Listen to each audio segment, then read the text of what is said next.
Hi there. It's your second favorite DP right here, okay? No, that's Deadpool, you silly little Hufflepuff. Anyways, I'm gonna need you to shut up that pretty little mouth of yours and pay attention because the show's about to start, alright? And, I don't know about you, but I know who's my vote for sexiest ex-soldier turned pop culture show host. Alright, enough foreplay. Let's get on with the show.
Every week's an epic feat.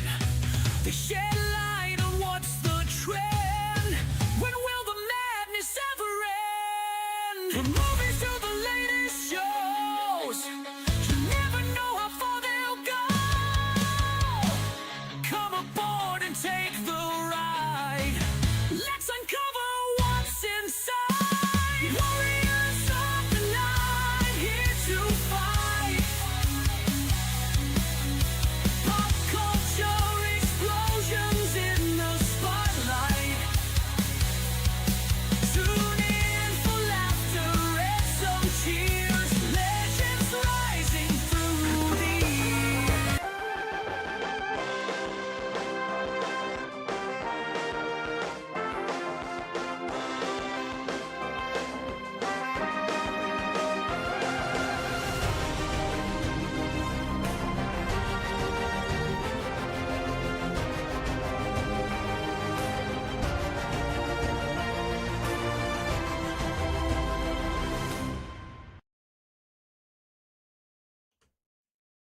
Hey, everybody, welcome, one and all. Tonight is August 18th, 2026, and this is episode 251 of Pop Culture Warrior. It's the show where I stay up to date on all the ins and outs of what's happening in pop culture so you don't have to. As the little box said, I'm CQ. I am the Pop Culture Warrior. I am your Pop Culture Warrior. And tonight, Mad Mike is sadly not with us. He's in a He's in a better place. Actually, no, he's in a much, much worse place. He's watching kids play soccer. So, instead of Mad Mike, ladies and gentlemen, tonight I bring you the one, the only Mr. K. Mill, everybody. Woo! Hey, all you geeks. Bunch of nerds. Nerd. Nerds, geeks. I love the shirt, man. Phrasing. Are we still doing phrasing? Phrasing. Welcome. First and foremost, you haven't been here in a while. You haven't been here in a minute, man. We missed you. How you doing? How are you? Been staying busy. Yeah. Doing lots of work, fun, some traveling, so just enjoying the summer. Speaking of traveling, a little birdie on my Pop Culture Warrior page may have hinted at that you were at a convention this past weekend. Tell Really? us all about it. Oh, Yes. yeah, that's right. I forgot. Over this weekend, I was in Chicago. Flew to Chicago, dealt with O'Hare. I don't know if you happened to see the meme that made its way to the main page about resiliency training in American Airlines out of Chicago Air. That may have been inspired by true events. Just going to put that out there. I don't know. Everyone complains about Atlanta, but until you try to use Chicago in the middle of storm season, which apparently is now the entire year, I don't want to hear anything about Atlanta. So, Yeah. But yeah. So I was able to piggyback on your coattails and get some press credentials for Fan Expo, and imposter syndrome the whole time. Especially when I got the notice that you had explained how Fan Expo you haven't had a lot of luck with it, so it was like, all right, I'll request these people and fully expect to not be able to get any interviews. And Saturday, in the evening, it was all of a sudden, hey, do you still want to interview Peter Facinelli? That's how he said it. Facinelli, because I was like, is it Facinelli or Facinelli? Because I've been around plenty of Italians. I wanted to say it Facinelli, but I was like, is it? Oh no, it's this. I was like, okay, yeah. But yeah, text message. You want to interview him? Like, hell yeah, I do. And all right, be at his booth. Only problem with that was those mics do not do too well that close to each other. And let's just say my tinnitus was kicking in with all the crowds at that show. So, but anyways, had a great time. I know there are complaints at every con, and there was definitely a few more than normal with this show for understandable purposes. The main thing with the photo ops, that seems to be the biggest complaint for folks there, is the systems kept going down. So people paid all this money for these photo ops, and the systems kept going down, and people trying to mad dash, trying to get a refund, or could I move it from Dolph Lundgren to Mr. T? And then this morning, because a lot of these pictures, they couldn't print them out, I started seeing in the Facebook group that instead of emailing people individually their pictures, they were just sending everybody who had pictures done but didn't get it printed, was sending them the link for all 3,500 images to surf for their image. So unfortunate, I don't want to say anything negative about the show itself, but I think that was it, Epic is the name of that organization, because a lot of those services are all contracted out. Yes. This group that manages this service is contracted and this and that, and I think that was probably the biggest problem, is the lack of communication. But it happens with most of those big shows. Yeah. So the thing is, a lot of people don't realize is that these conventions are very siloed and pillared. So the person that's doing social media isn't the same person that's doing, event organization, is the same not person that's doing ticketing, is not the same person that's doing, handling celebrity interviews and like managing wranglers. And it is a madhouse. And what most people don't know is that 95% of the people working the con are volunteers. They're not even paid staff members. They're paid with a free ticket to the show. Like every person you see, basically every person you see, what the only people that are like staffed employees are people working in like the offices, like doing Right. emails and things like that. But yeah, it is. Hey Heath, what's up, buddy? It is wild. It is absolutely wild. Uh, I, look, I've made no bones about it. I do a lot of con coverage, a lot. We're gonna be doing more over the next year or two. Fan Expo is one of the shows because, unlike most conventions, which are like, hey, this is San Diego Comic Con, this is New York Comic Con, and they're all run independently and they all have their own companies. Fan Expo is this, it's the McDonald's of conventions. And so they have like 20 of them all over the country. And much like McDonald's, they're basically almost like they have their corporate structure, but they're all like individually owned and operated. So it's different teams running each show. And in my experience, they're not very well organized and not very well run. They used to be called Wizard World. It was the original company and people behind it. And back when it was Wizard World, I loved going. In fact, Wizard World Philadelphia was one of my favorite shows of the year. But when it became Fan Expo, it just personally, is Wizard World New Orleans was my first con that I went to. Yeah. And they were good shows, man. They were a lot of fun. They really did feel like they were for the fans. There's a lot to do, a lot to see. But do they have a working frosty machine? Sometimes. It says sometimes you're not allowed to keep your own press pass. That is true too. Some people go to a con and are told they have to turn in their press pass at the end of it, which is weird. Which is I personally have never ever been asked to turn in my pass at the end of a convention. So I can't speak to that. That is just strange. That is just very strange. I will say for the press team, it was kind of a night and day experience compared to last year. We had those little initial hiccups last year and then didn't get a chance to do any interviews other than, that 30-second clip with Thomas Lennon I got lucky with. But this year I actually, got to know Tom, the main guy that we worked with. Really nice guy. Great communication. We even had like a chat where you could request, your interview request, and there was a chat in there where you're chatting with other guys, and a lot of the other press people were super friendly and give you tips as well. And especially when I did the interview with Jim Beaver, when it was in the actual like press area.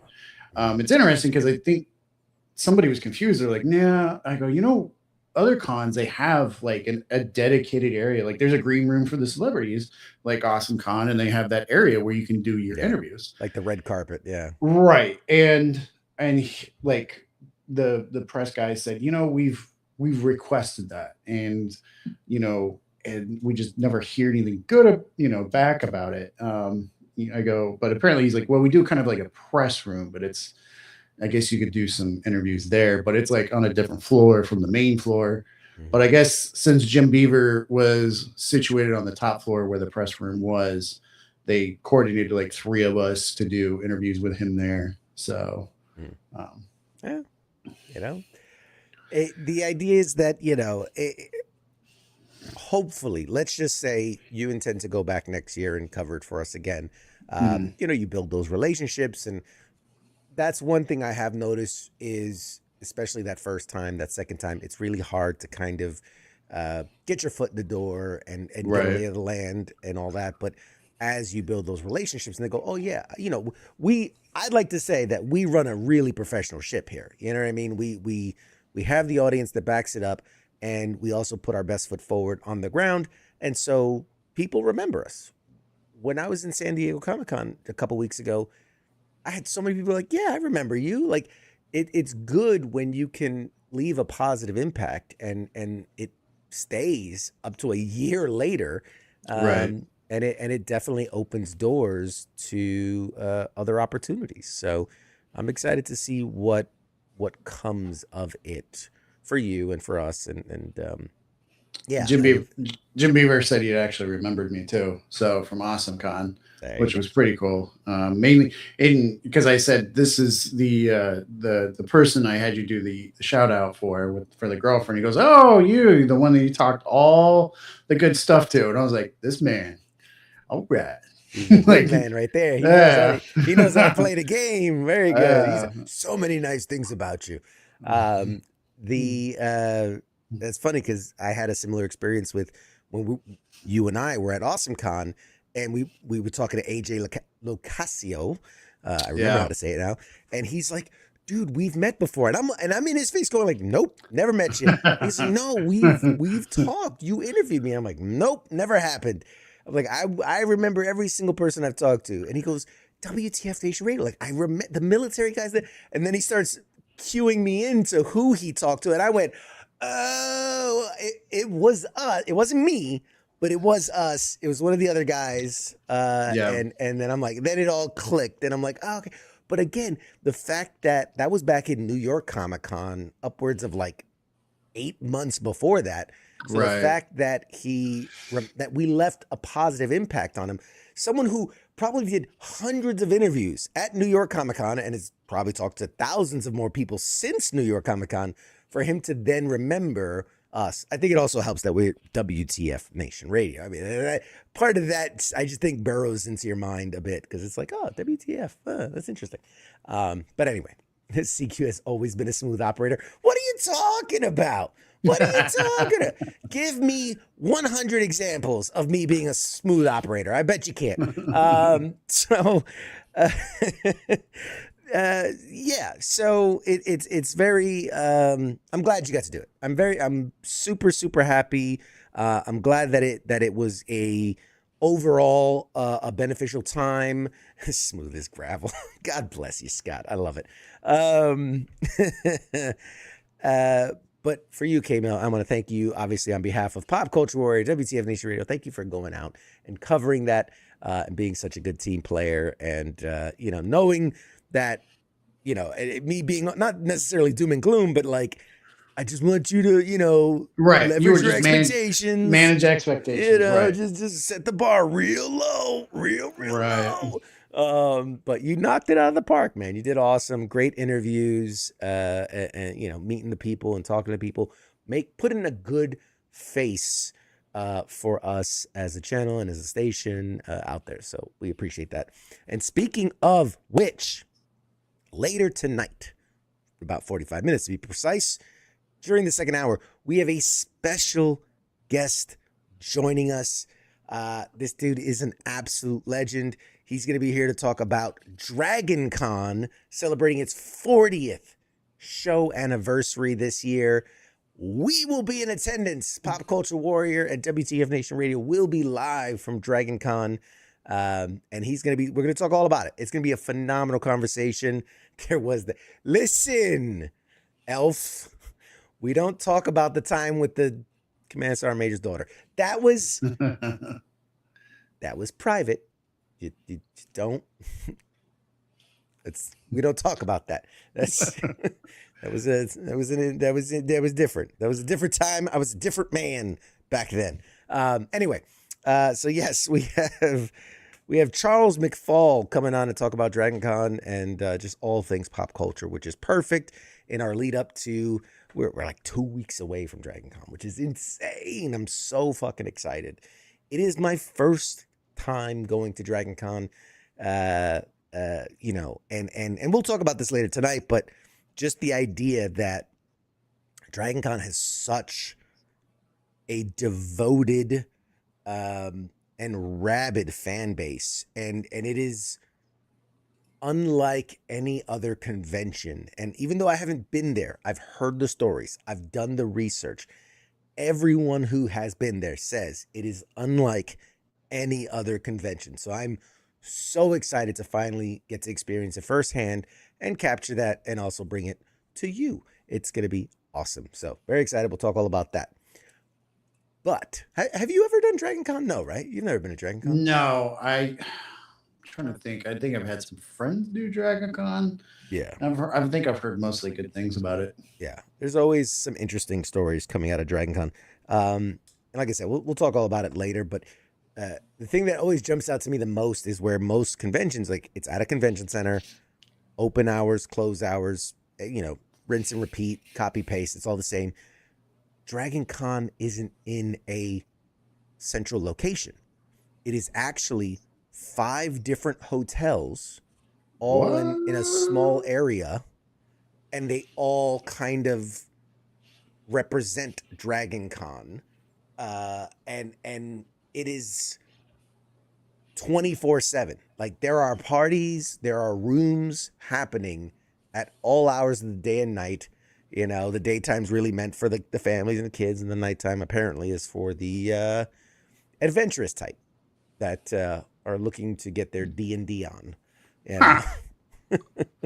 So it's like they took the convention, which is usually a single. It's like they took a mall and then turned it into one of those outdoor malls. Yeah, decentralized it. Yes, it's the decentralized. It's the NFT of conventions. It's decentralized. It's crypto. It's the crypto of conventions. It's decentralized. I like that. But yeah, so we'll talk all about that later. For now, so many things happening this week in pop culture. First and foremost, because I would be remiss if I were to not talk about Spider-Man. I got to squeeze Spider-Man into it's contractually obligated. It's in my writer that I have to talk about Spider-Man in some small way in every episode. First, go ahead. You're not going to talk about spoilers because I still haven't had a chance to go out and see it. You still haven't seen Spider-Man, Brandon. What is wrong with you? I've been busy. Oh, you're fired. You know what? No, where's the button? And he's gone. I'm kidding. Come back. I'm kidding. No spoilers. No spoilers. Other than to say it is the best Spider-Man movie. Now, is it my favorite Spider-Man movie? No. Because I love No Way Home, because I love the fact that they brought together the 3 generations of Spider-Man. So that to me it's hard to beat. But Is it the single best Spider-Man movie ever made? Arguably, yeah. It is that good. Best depiction of Spider-Man in a movie. Like his moves, his quips, his unrelenting guilt. Like it's just so Spider-Man. Anyway, I congratulate them because they have continued, Spider-Man, to dominate the box office. They have passed $2 billion globally. What? The movie has made $2 billion. That is insane. What did you see with interest, with inflation? With inflation. Tariffs. Half of that's tariffs. Importing them goddamn tickets. They imported them. Listen, when I looked at the numbers, Endgame, which was up until recently the biggest box office of all time, it hit just over $2 billion in, I want to say it was like 180 days. It was something like that. The time it took Spider-Man 18 days to hit $2 billion. So arguably, Avengers Endgame, one of the most incredible, audacious spectacles of cinema history. 10 years in the making, 20-something movies in the making, and got to $2 billion, which is phenomenal. But in 180 days, for Spider-Man to do it in 18 days, let's fucking go! Woo! Way to go, Spider-Man. At this point, do they really need my ticket now? At this point, it's there's no point. But no, it continues to make more and more and more. The North American box office this week had Spider-Man at the top again. Second place was The Odyssey again. And then you had Paw Patrol, the Dino movie, and the end of Oak Street as the kind of the runner-ups. I mean, Spider-Man is just it. I think it's his third week in the theaters. It made 70 million. There are movies that on their opening weekend can't make 70 million, let alone their whole run can't make 70 million. And here this movie is 3 weeks in, which is usually when you start to see the death spiral of most superhero movies, and it's pulling in $70 million. It is amazing. It says here, it is the currently the fourth biggest domestic release of all time. That's insane. It's already the movie that's made the most money. It's already past Avengers Endgame in total gross. But yeah, man. It says here, with 118 million from overseas markets, it surpassed 2 billion globally. Only the 8th movie ever to achieve that landmark, and the second fastest to do so. Endgame, well, actually, no. So see here, it says Endgame did it in 11 days, whereas Brand New Day did it in 18. So I got to check my reports here, because the last one I read said it took longer. But here, it's saying that it was still, for it to do what Endgame did, which, you know, took 10 years and 22 movies and a lot of hype to do, and it had the lead-in of Avengers Infinity War. Spider-Man Brand New Day just did it in 18 days and was like, hold my beer, hold my web shooters. Still pretty, yes. I have a Spider-Man costume. It's funny on Halloween. How dare you? How dare you? Don't mock the greatness of Spider-Man, right? Do you have a mask? Do you have web shooters? You have a pumpkin bomb? Yeah, I didn't think so, right? You're not as cool as me. So sad. So sad. Man, Toy Story 3, actually, or Toy Story 5, I should say, still brought in like $2 million, which is impressive because that's been out for a little while. So yeah, big kudos to Spider-Man. K-Mill, if you don't see Spider-Man in the next 5 days, you are fired. Okay. Fired, banned, and possibly burned at the stake. I don't know. We'll see how things play out. But yeah, you're not allowed back on Pop Culture Warrior until you've seen the greatest pop culture movie of all time. Period. Understand? All right, cool. Good. Glad we're on the same page on that. Speaking of Disney properties, D23 happened. And for those, I don't know how you would not know, but for those that don't know, D23 is basically San Diego Comic-Con for all things Disney. It's only Disney properties.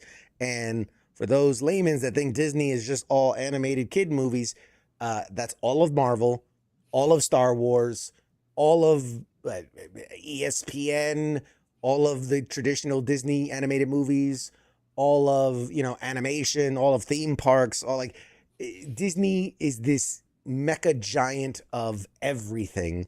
And now they own Hulu and they own FX and they own, just about every franchise known to man. They own the Aliens franchise. They own, what else? The Avatar franchise, just anything and everything. They own it all. And yeah.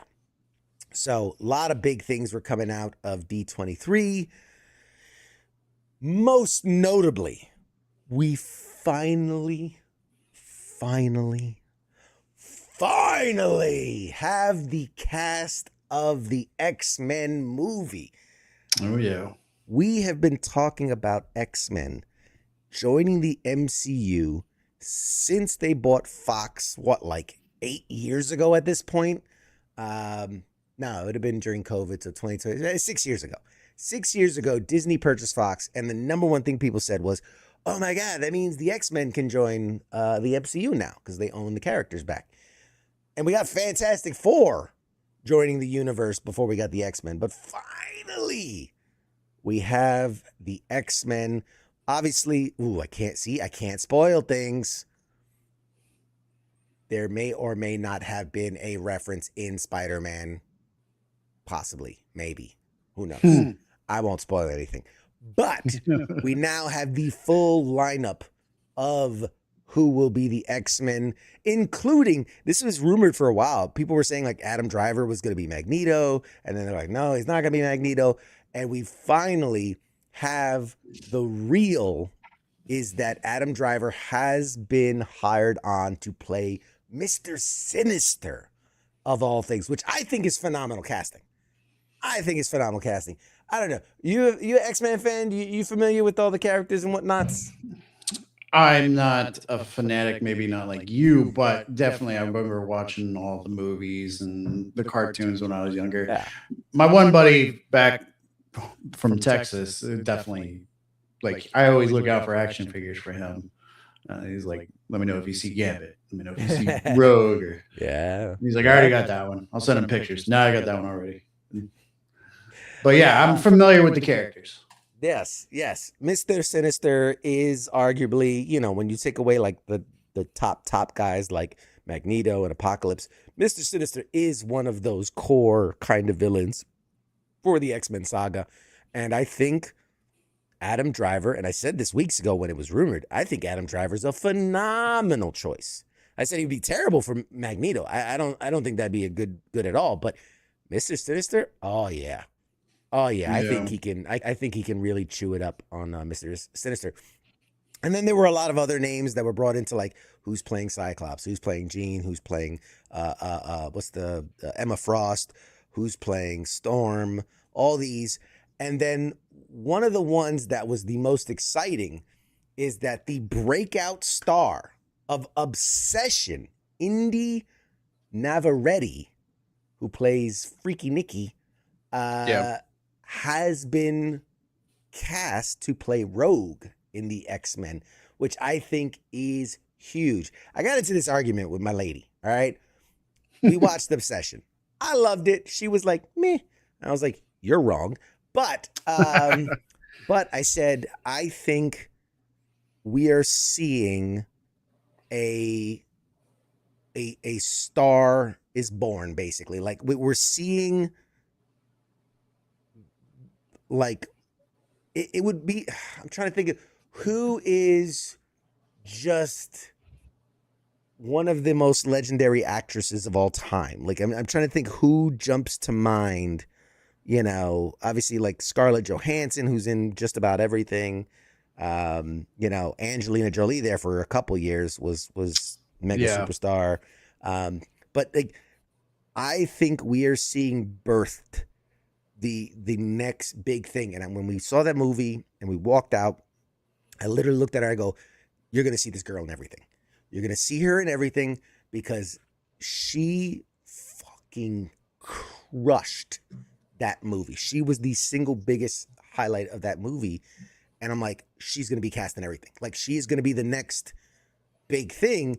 And wouldn't you know it, ring, ring, ring, she is Rogue in the X-Men. And you know they're going to sign her up for like a 7-picture deal to do the whole mutant saga and probably pop up in the shows and the movies and the video games and the crossovers and the whatevers.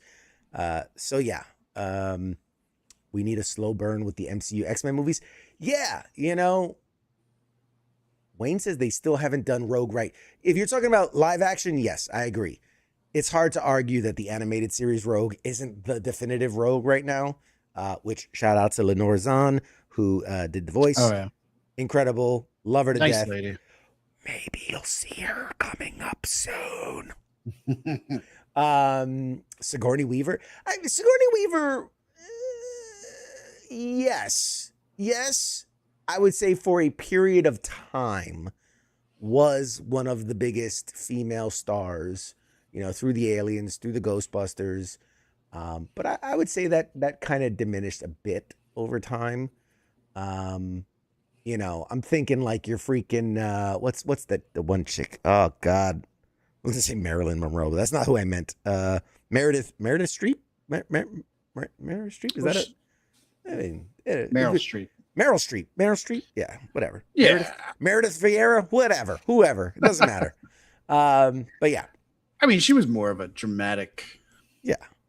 Meryl Streep. I'm just saying, like, someone who transformed Like I'm thinking like the Christian Bale of women, of actresses, right? I mean, someone who just transformed themselves into a role. Dolly Parton. You know what?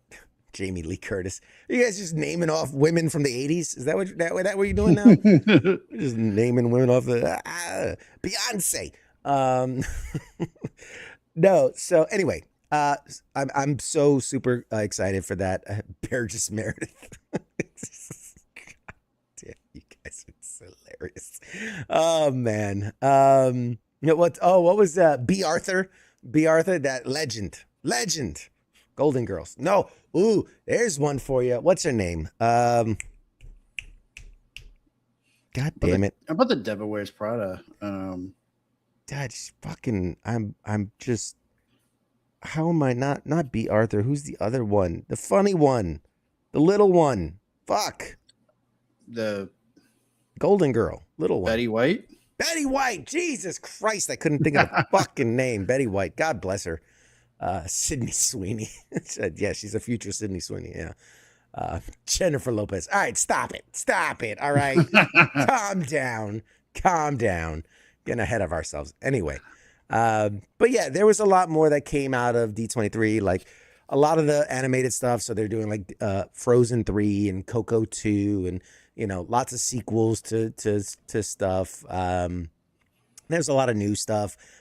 Gato and a bunch of others. B. Arthur's pure gold. Yes, she's too good. She was too good for us. She's gone too soon. You know, obviously, what else? What are the other ones? The D23, they had, God, it was on my, now you guys got me all fucking, you got me all wild up with the names now, and I'm all fucking, oh God. Star Wars Ahsoka, Star Wars Rosario Dawson. There you go. Jenna Jameson. Stop it. Oh my God. Although she is quite an actress. Pamela Anderson, right? Yeah. But no, Star Wars Starfighter, Star Wars Ahsoka season 2. You know, a lot of really good stuff was announced. They showed just a little bit about everything. Yeah, it's very exciting. It's very exciting. I think the future is bright. I am glad that Marvel chose to put a little bit into San Diego Comic-Con and then leave a little bit for D23. I think that was a smart move on their part to just to diversify their fandoms that way. Paris Hilton, Jesus Christ, Scott, you're oh my God, that's hot. It's so hot. How do you feel about Starfighter? Okay, I'm gonna say something that you're not gonna get on the Gosling hate train, are you? First of all, I love me some Goss. I'm a Gossophile. All right, I've seen every Goss product out there. Okay, very excited for the Goss doing Ghost Rider. What I'm about to say, I need to not be judged for. Okay, this is a safe place. This is not doing you any favors. Like, you could say the nicest thing now, and people are just going to think you're still being a dick. I've never been the biggest Star Wars fan. Oh. Here's the thing. I have seen just about everything, right? I've even read some of the books and the comics and things, and I appreciate it for what it is. I do. It's cultural relevance. You know, a lot of the hero archetypes that have come from it that, you know, have been repeated over time. Like, I can appreciate the nuances and the different things. I'm just not a big Star Wars fan. I just don't get me wrong. I still put it above Star Trek. I've less affinity for Star Trek. I'm canceling my paycheck. Now you're losing points for me as well. Listen, I love sci-fi stuff. I do. And again, same thing with Star Trek.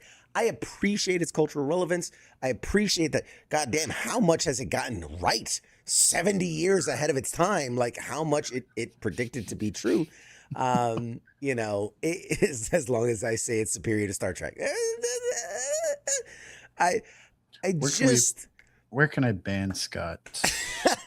Which button is the ban Scott button? Oh crap! I'm not logged in right.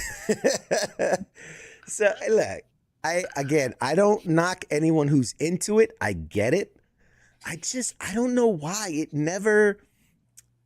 You know, like all right, you know, Jedi and the Sith and like fucking space ninja cops, basically fucking.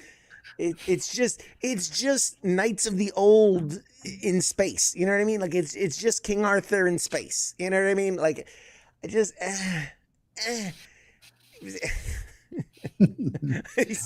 he's not into Spider-Man. Hurts, doesn't it? Listen, you can be wrong. It's okay. You can be wrong. But no, I don't knock it. I respect it. I have so much admiration and respect for guys like Mark Hamill and Harrison Ford, and they built an entire career. They launched into the stratosphere from that position. Carrie Fisher became a fucking. How many people became a man when they saw Princess Leia in the gold bikini? Like that was it for some people. Star Trek is only 60 years old. Star Wars will be 50 next year. Okay. Thank you for that nerd math. I appreciate it. But you know, it just, okay. I didn't want to get into the whole thing about it. So to answer your question, was Starfighter? I'm interested to see what they do with it. You know, I mean, I was okay with the original movies. And when the prequels came out, I was okay with them, and everybody lambasted them and lampooned them, whatever, and I was fine with them. And then years later, when the sequel trilogy came out, everybody poo-pooed that one, and then all of a sudden was like, oh, the original trilogy or the original sequel prequel trilogies were the best. And like, I've always been like, yeah, they're fine. Like nothing has ever been like, oh my God, you know, like they're good. I enjoy them. They're fun. And you know, I like the Grogu and Mandalorian shows are great. And I've watched the Clone Wars and you know, I have friends that are voice actors for the Star Wars series. Vanessa Marshall, who's one of my nearest and dearest. I love her to death. Nice lady. Lovely lady, the voice of Hera Syndulla, you know, in the Star Wars universe. And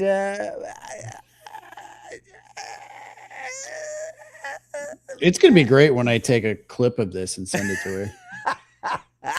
Now that I'm on her radar. First of all, I think Vanessa is the shining star of the Star Wars universe, all right? She's the most underutilized, underserved character in the Star Wars universe. So, yes.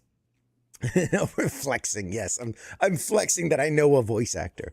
But yes, it you know, as far as I'm curious to see what they do with it. I'm sure it's going to be good. I'm sure it'll be good, and I'm sure I will enjoy it. I do really enjoy Ryan Gosling's performances, and I'm not into comics. God bless it. There you go.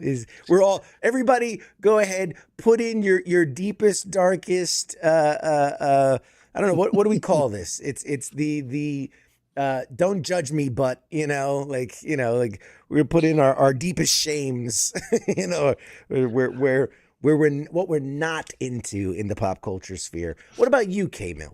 What's that thing for you that you're not as high on as everyone else in the pop culture world? Ooh, you know, I feel like this should be an easy answer. You know, if you hadn't gone into that long diatribe, or whatever you want to call it, I probably would have said Star Wars. Mm-hmm. I'm not, you know, like you, I don't dislike it. I'm just, you know, and I know all the characters and I've watched the shows and all that. I'm just not a diehard. I don't have a lightsaber or a robe or a Darth Maul mask.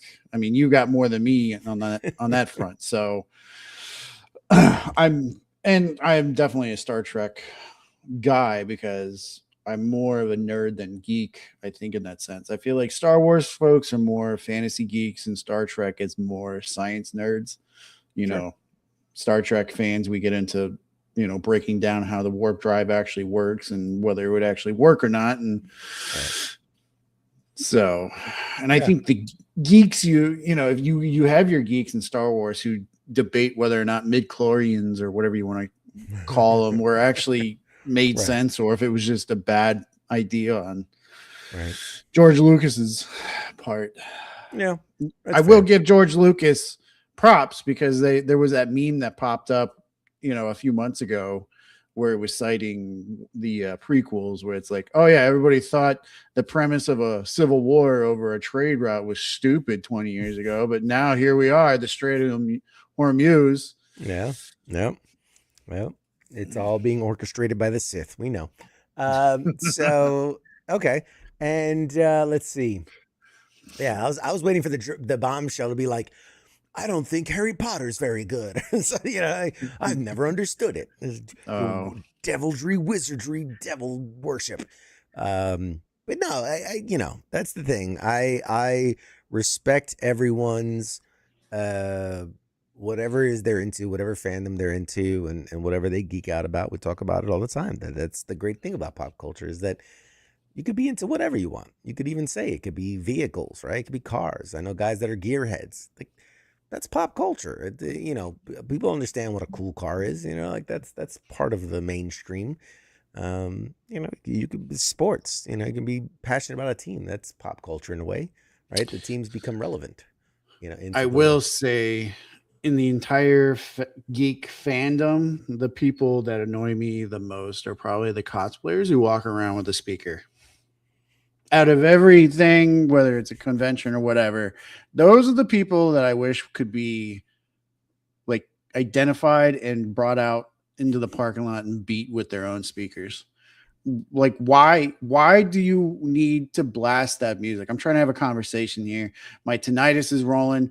My girlfriend had to put her earbuds in, so the crowd wasn't tingling her ears too much, and then here you come with your crappy club EDM music that everyone's got to hear, and you're not even dancing or doing anything. It has nothing to do with your cosplay. You're just have mommy issues. Anyways, they just need attention. So to be clear, we're not talking about something that like a costume that has a speaker. Like sometimes you have the stormtroopers that have like the little speakers so they can talk out. You mean someone that has like a boom box and is blasting music that is just obscenely loud and irrelevant and just screaming for attention, basically. Pay attention to me. Yeah, no, I agree with you. I agree with you that those shouldn't be allowed. You shouldn't. That is.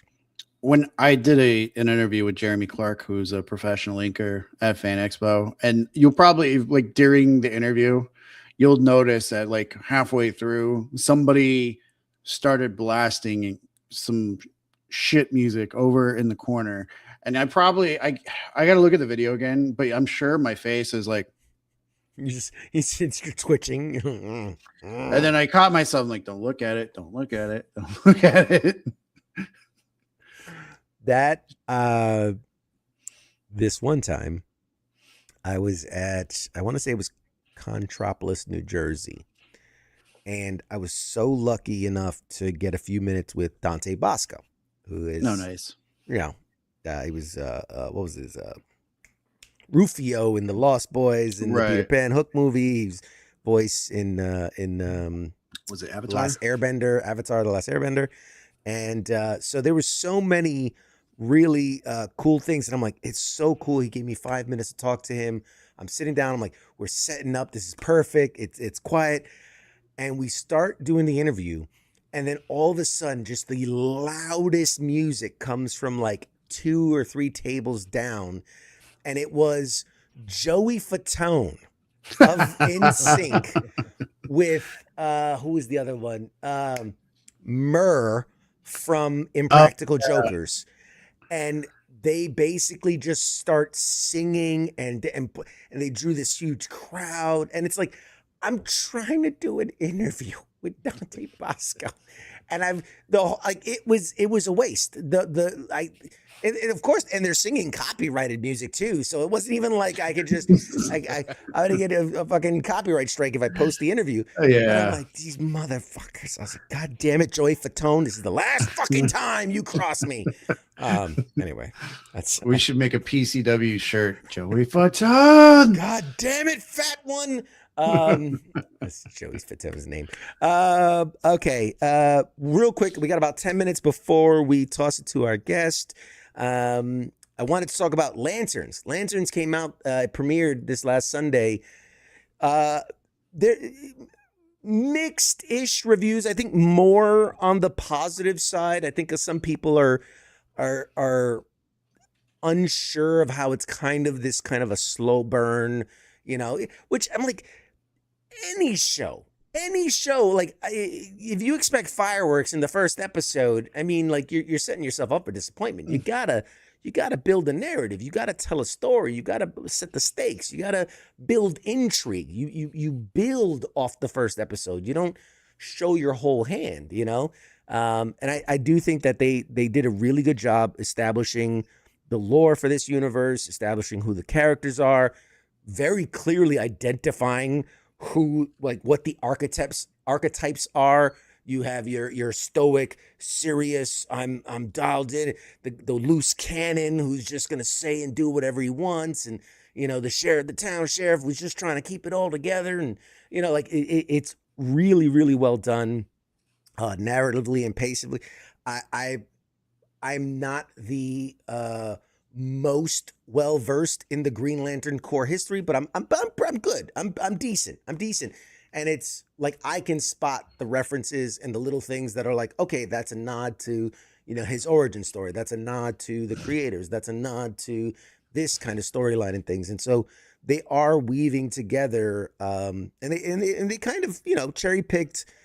A little bit from the new 52, a little bit from like the old 50s, a little bit from here and there, and kind of the costumes and kind of the way that they interact. So I'm excited. I'm excited for what's to come. We only saw a little bit of the Power Ring in action. He did a $20 bill. He did a bottle opener, and then he did kind of like a protector bubble kind of thing. So very light on the visual effects for the most part, but I think it's good. I'm excited to see where it builds to in narratively and how it connects to the larger DC universe, because like we start in like 96 and then it jumps ahead to 2016, and then it kind of buttons at 2026, which we know kind of ties into where the DC universe is now with like Superman and Supergirl.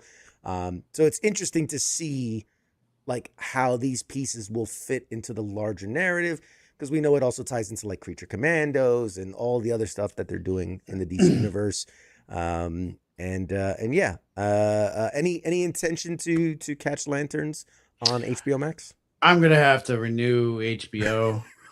I kind of let it lapse because last year when DoorDash threw me an offer, hey, if you sign up for the premium thing, not only save less on all the halal you like the order from around the corner, we'll throw in HBO Max for a year. And then they did their whole sale, and so DoorDash, HBO is like, fuck, we don't need DoorDash anymore.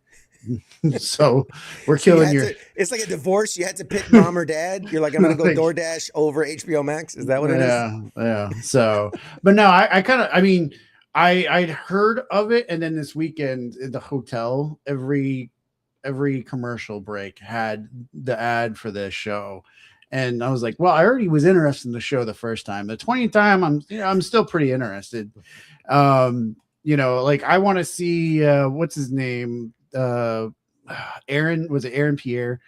Yeah. Because I liked him in Rebel Ridge. He was a pretty pretty good actor in that. And then Kyle Chandler, usually he plays like a snarky cop. kind of playing a snarky cop. I mean, Is he a cop again? I mean, well, no, galactic cop, right? I mean, Oh, okay. Green Lanterns are basically space police. Yeah. So, I mean, it's kind of, in his wheelhouse.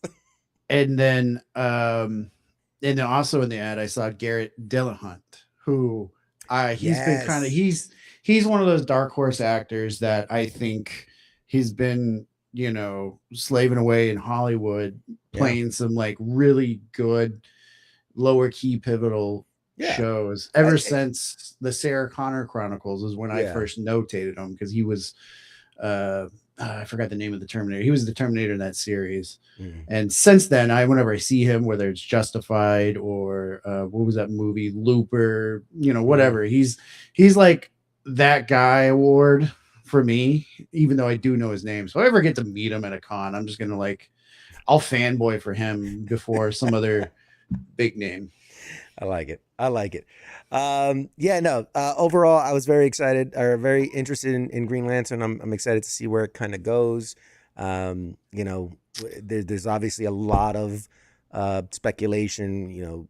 Are we going to see the other colored rings, right? The red lanterns, yellow lanterns. We kind of know through casting and trailers and things, we're going to get a little Sinestro in there. We're going to get a little talk of Manhunters and some others. So, Guy is supposed to be in it too, right? At some point.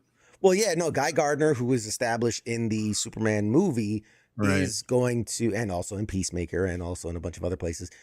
He is rumored, or not even rumored, I think it was announced he's going to appear in some capacity in the show. I mean, which makes sense, right? Lanterns, he's a Green Lantern. The show takes place in parts in 2026. He's active in 2025, we know. So yeah. IMDb. Oh, yeah. Nathan Fillion cited for 7 episodes. Oh, wow. 7? Yeah. Holy shit. I thought he was going to do like 1 or 2 and call it a day, but 7 means he's probably going to be in the majority of the show. Maybe the rookie was on break. Yes, exactly right. He's filming in between the rookie. Oh, callback.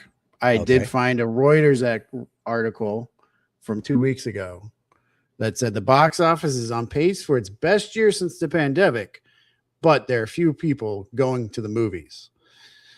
I'm citing my inflation thing here. I'm not trying to get political or anything, but theaters sold an estimated 470.9, almost 471 million tickets through the first 30 weeks of 2026, compared to 747 million during the same stretch of 2019. So, which I think was a great statistic given Endgame came out in 2019, since you were wanting to compare those two movies.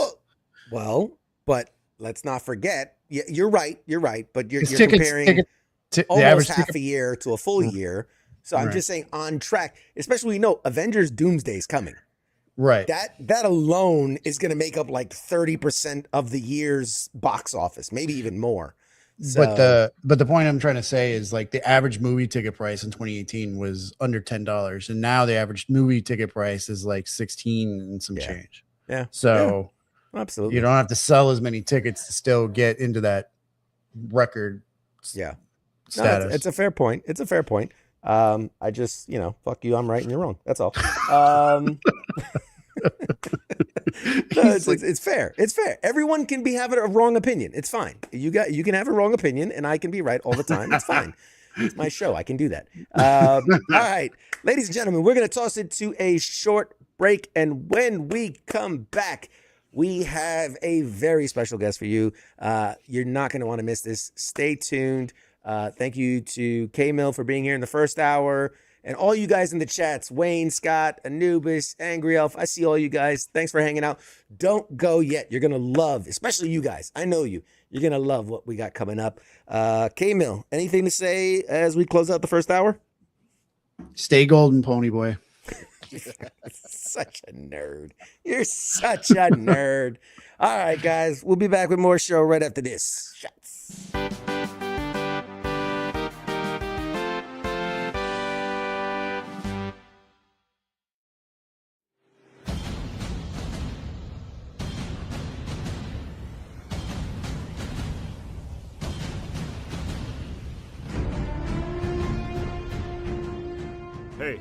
You there? Yeah, it is right, you. Let me ask you something, alright? Where the hell do you think that you're going? Oh, what do you think because the show's going to commercial that means you get to just walk away? Well, CQ asked me to pass on the little message, alright? And it says, I'll be back.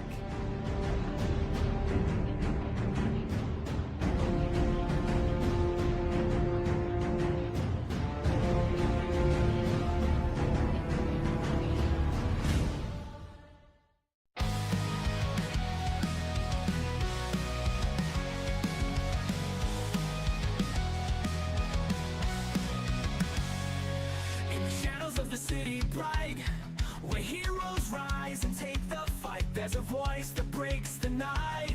It's CQ of the insight. From the comics to the silver screens, talking legends in those crazy scenes, pop culture trends and hidden themes. CQ reveals what it all means.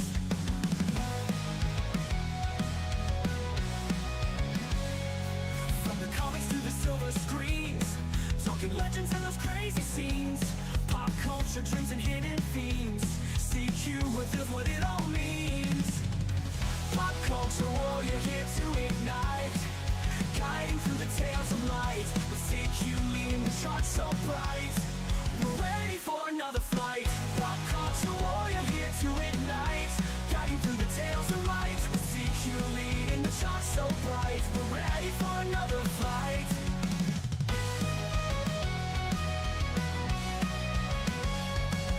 Marvel at the twists and turns, villains play and heroes learn. Every episode we'll discern lessons from the past to learn. Games we play and books we read, CQ's list of what we need. Memories that make us bleed, together we will take the lead.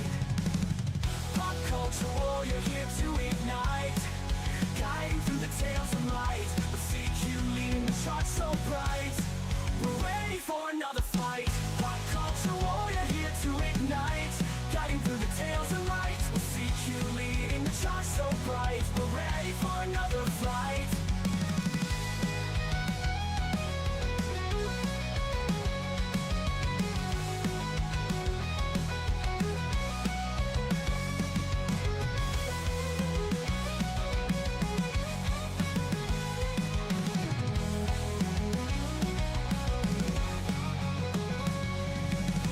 Pop culture warrior here to ignite, guiding through the tales of light. With CQ leading the charts so bright, we're ready for another flight. Pop culture warrior here to ignite, guiding through the tales of light. With CQ leading the charts so bright, we're ready for another flight.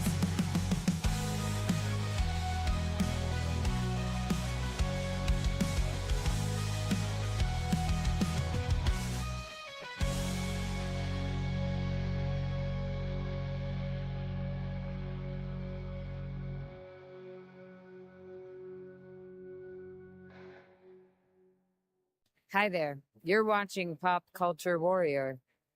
This is the way.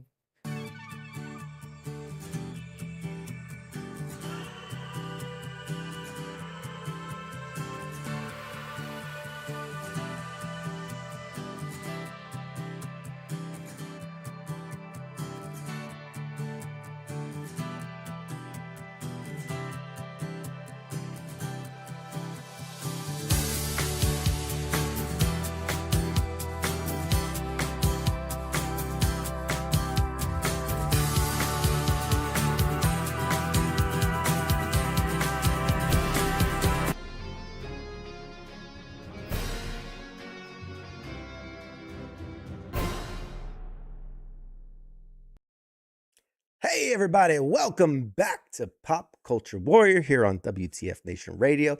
Oh boy, howdy, am I super fucking excited.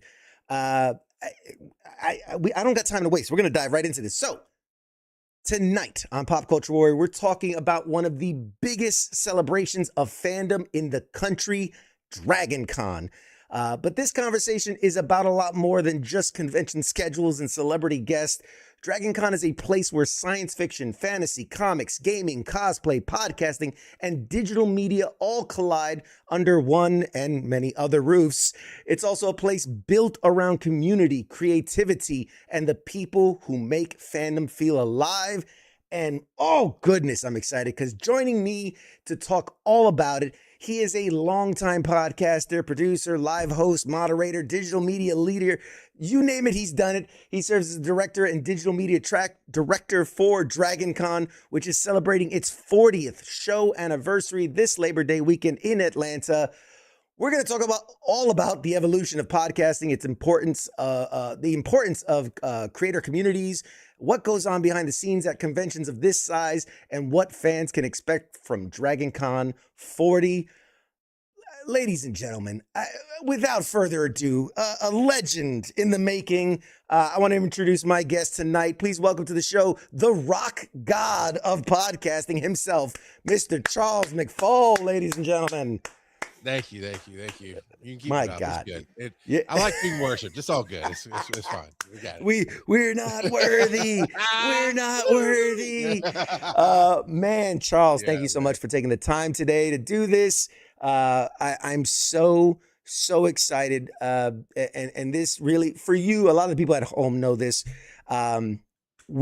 Myself and the team, we've been covering conventions for years. We've done New York Comic Con, we've done San Diego Comic Con, Awesome Con, and Fan Expo, and you name it, we've done it. DragonCon is one of the ones I have yet to go to. And it's something that's been on my list because anyone is like, you know who's gone to DragonCon? Because they will tell you they've gone to DragonCon. Yeah. Okay? It is something that they will literally wear on their sleeve. They love it. There's such a it was intimidating. As a guy who does conventions professionally, I'm like, there's no way it could live up to the hype these people talk about. So we are going this year. We are super excited. So when I had the opportunity to bring you on and talk all about it, I could not pass it up. But before we dive into DragonCon, I'd like to know a little bit more about you. Let's talk a bit about you.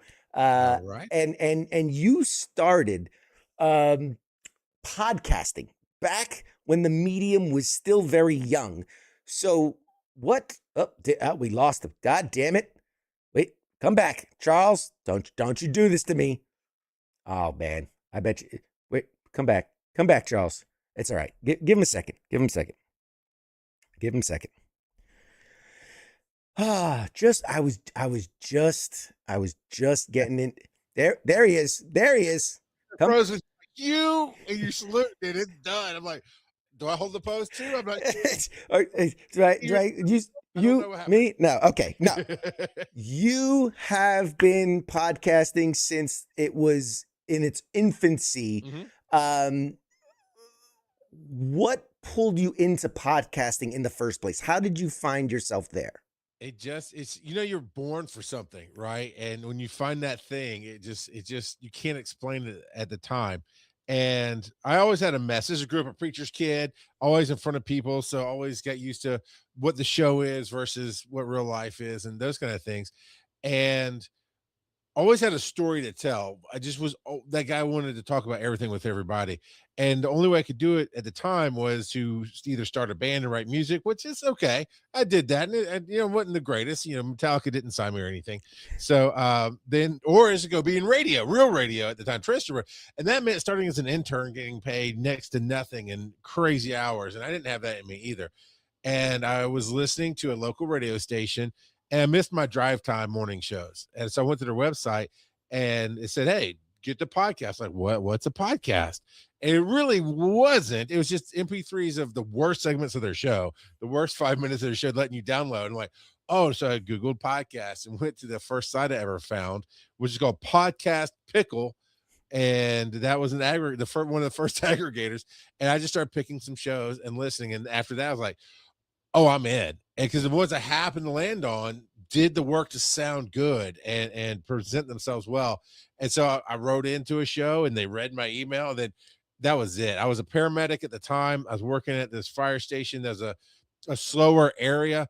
And so I had my soundboard from when I was in a band. I had all these microphones. I'd lock myself in this little bunk room with a twin bed and a little nightstand and just be cutting things from Family Guy to make jokes with and make segments. And that was it for me. And that's how I got into it. That's awesome. And I'm curious because what did those early years kind of teach you about building an audience before podcasting was even this massive industry that it is today? What'd you learn from that early time? The same thing I'm still working on today, which is you can't care what anybody else thinks, because I wrote into a show and I thought they sounded professional. They sounded great. I thought they had been doing this forever. And then next thing I know, they're reading my email. Turns out I was the second person to ever write into them, but I didn't know that. I thought it was in it. And so it was, everybody downplayed themselves way too much. And I said, no, I'm going the other direction. Hence the rock out of podcasting. We were doing, this is when you still had like DSL and iPods were brand new. And so to put the podcast on the iPod, you put it on your nightstand overnight and the computer would download it and put it in. And so everybody was like crunching their sound down to AM radio level and to get the file small. I was like, nah, dog, I got to sound good. I know I look good, but you can't see me, but I got to sound good. And so I did just the full stereo, high level, high def audio. And people are like, it takes like an hour to download. I'm like, listen or don't, man. Then they're like, well, you got to do little 10-minute drives. I did a 3-hour talk show nonstop because my dumb ass here was like, oh, they do 3-hour talk shows on radio. No, they do 10-minute segments, 5-minute segments over 3 hours of radio. Mm-hmm. But I did, and everybody's like, you'll never get listeners, but I did. People came, and if they want to be a part of your community, they will be. And I had my most success thinking nobody was listening. Once I realized people were listening, I started stumbling over myself and getting in my own way. And you gotta just do what you do. Yeah, I love. It's like when I started that's when it all went downhill for me. It all went down. When I got nominated for a podcast award, I lost my way, and to a point I did. I had two good things happen out of one show. One was I didn't trust myself, so I was putting out on Facebook, early stages of Facebook and MySpace for that matter. Hey, what do y'all want to hear tonight? And one of my fans wrote in, it's like, stop asking that question. We want to hear what you got to say. We like your humor. We like what you're bringing to the table. Just stop asking that question. So that was the bad thing. Well, it was good for me, but it was bad to go, oh, okay, hear it. Then the other one was we did this real world meetup towards the end of that. It was called the Bear Crawling Nation. And towards the end of that run, we did a real world meetup. I'm like, nobody's going to come. Because yes, I have listeners, but they're all over the world and all this other stuff. And a handful did come. And one of them said, the best compliment I ever got was, they were shocked because they followed all kind of celebrities and all kind of different things. And that's how they kind of viewed this interaction, even though I definitely didn't view it that way at the time. Now I'd be like, you're blessed to be with me. But no, but they said, what you see is what you get. And I wasn't just putting on a personality for the show. It's just, I took my personality and turned it up to full volume on the show. I'm like, thanks. That's exactly what I'm shooting for. So that I 100 man. We are, I don't know why I'm doing this, but we're there. We're touching your fingertips. That's just a weird way to do it. Yes. We're anyway, sorry, military humor. No, you're absolutely right. We do another show called FTX where we get veterans together to play board games and card games and D&D and all these different things. Yeah. And one thing we always joked about, it's like, oh, we should do this in public. But I was like, and me being me, I'm like, nobody's gonna come. And you had guys that were writing in there like, I'm 8 hours away, I can make it. Yeah. And I'm like, are you fucking high? Why would you want to hang out with us? Drive 8 hours to meet me. That's a terrible idea. I think it was 2008. I hit my 100th episode. And so I threw a party. And people took their vacation time to fly from the other side of the United States to come to this party. I had a house full of people I'd never met before. It's like 50 people or something. I'm like, just because I hit 100 episodes and they wanted to come hang out and be a part of that celebration. It's crazy, right? It's just crazy. It's amazing. It's amazing. But no one knows better than you do, like the feeling you get. That you spent years working in EMS and then building up the podcasting and live production, event leadership. Those things don't necessarily sound like they should. Like, they're such different worlds. So how? Why? What's the through line for you? What do those things have in common that you found yourself doing them all? The I couldn't have told you years ago. I could have just told you when I was 12, I had this vision, this dream, this idea of my future that just locked in that says, I'm going to be on a stage in a huge coliseum, sold out, thousands of people, and just they're there for me. And that's the image I had. And I thought that was going to be, music and stuff. Right. And so I started working that creativity. But the honest through line to keep this more to the point, so we'll talk about a million things tonight, I'm sure, and I'm here for it, is at some point in my life, I realized I'm here to help others be awesome. And you can't help others be awesome if you're not awesome. And communication. And so as I was at college for the 1 year, I went to an official campus college school. I was part of the public safety team and then saw an ambulance and went, oh, that's really neat. And the guy's like, yeah, it's really easy. You take the short class and then there's always a job there. You can work at weekends, you work nights. There will always be a demand for EMTs and there will be. So I came back home, didn't know what I want to do. Went to EMT school. Here I am next year. It'll be 30 years in the field. And I'm not super active now. I consult, but I still do the stuff. But as I went through it, looking back, I'm like, all I ever did was put on a show for the patient. If they're anxious, right? I'm calming them down, I'm distracting them, I'm talking to them. The other day, I actually had to jump on a truck and we had a new patient and the young EMTs had complained that, man, he's really grumpy, he questions everything. I think it's gonna be a problem. And just through circumstances today, I had to get on the truck with that young guy. And we went and got this one. I was like, afterwards, I'm like, dude, you just got to talk old head. He's like, what are you talking about? I was like, oh, I'm sorry. You got to talk unk. You got to talk unk to him. And all I did was like, hey man, he was saying some dark things. Like, he's angry and he's tired. And it's a regular transport. So it's something he has to depend on other people for 3 days a week. And he was just like, man, just shoot me. Just shoot me. And I just went, I don't know, man. I left my gun at home because they won't let me have it on the truck. So I can't help you with that. And he just kind of looked up at me and he kind of laughed a little bit. And he was a little bit more grumpy and I just ignored it. And then I just talked to him about, hey man, what do you look forward to in life? And he started telling me about how he's a fisherman. By the time we got at home, he was telling his niece, like, tell him I'm a great fisherman. Oh, there's 3. That's it. So the communication was always there. The show was always there. And that just in everything I've done, I got into live show production, like music and that kind of thing, because of all the podcast stuff, but also because I'd been in a band before and it just kind of snowballed, always trying to get to that vision. And I just took the jobs that made sense, that paid me and gave me freedom. And I mean, there's just so many stories of every step I took. I thought I took it for one reason, but it was building my future every single time that I did. Yes. I love it. And you self-describe as a storyteller. So from one storyteller to another, what makes a story worth telling, whether it happens to be on a podcast or at a convention or just in everyday life? Man, I was looking for a way to hit you with a one-word answer just to shut that down. But you did. You asked a really good question. You made it impossible just to say yes or no.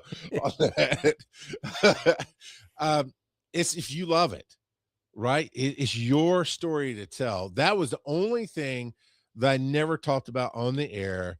When I first started, I asked my wife, what rules would you have? It's like, oh, don't talk about our sex life. Like, okay, sure. I mean, that's not what I do anyway. It's not who I am, but okay, I can do that. And then the first time she gets it on the show, she started talking about her sex. Like, what do you do? She's like, oh, that's your rule, not my rule. But the real rule for me it's not my story to tell. I can tell my interactions with things. I can tell other things, but there just comes a point in the story that says that's not mine. And that's 10, 8, 5% of the stories that we live. So it's what gets you excited. Gary Vaynerchuk, I've been quoting him a lot this season. Gary V. Yeah. Gary V. Okay. All right. Cool story. You might appreciate this. Early days of podcasting. He was doing is that in the back of the wine shop. I forget what he called is a really long name for YouTube. But he was doing that fresh and he had just put out Crush It. So, of course, in the days of LimeWire and everything else, somebody gave me a PDF copy of the book to read. And I did. Or no, his audiobook. I got a pirated copy of his audiobook, which he reads himself. I highly recommend it. It's amazing because he just stops in the mid-sentence like, okay, look, it adds to it. But I reached out to him and I ended up being within about an hour of him, and we just didn't quite work out. I was going to go meet him because I thought it'd be cool to meet. And then, of course, now he's the greatest thing to social media in the world, I think. But he says in that book, I paraphrase, but basically the thing that keeps you up at night that just lights you up. And I always add, you've been working all day, you're exhausted, you're empty, you're drained, you're ready to go to bed or just check out the world. And somebody goes, hey, what about, and they fill in that blank, and all of a sudden now here you are at midnight, 1 a.m., just lighting it up and talking about that. That's why you do what you do. So if that, then there's always stories out of that. I do a show called Finding the Stories. It's a limited series that I'm working on. I actually do have about 5 episodes in season 2 recorded right now, but I love grabbing people who I have no story to tell, and you just start getting them talking and they tell it. So it's a story that makes you feel something. For me in the early days, it was the dark pain and the trauma and everything else. Now it's more the successes in life and where I want to be. But that's what I think. That's what makes a story worth telling. That is the longest one-word answer I've ever heard. But no, it was perfect. It was so good, and it's so true. I talked about, I launched this show, Pop Culture Warrior. I mean, I shit you not, it was February 2020, a month before COVID hits.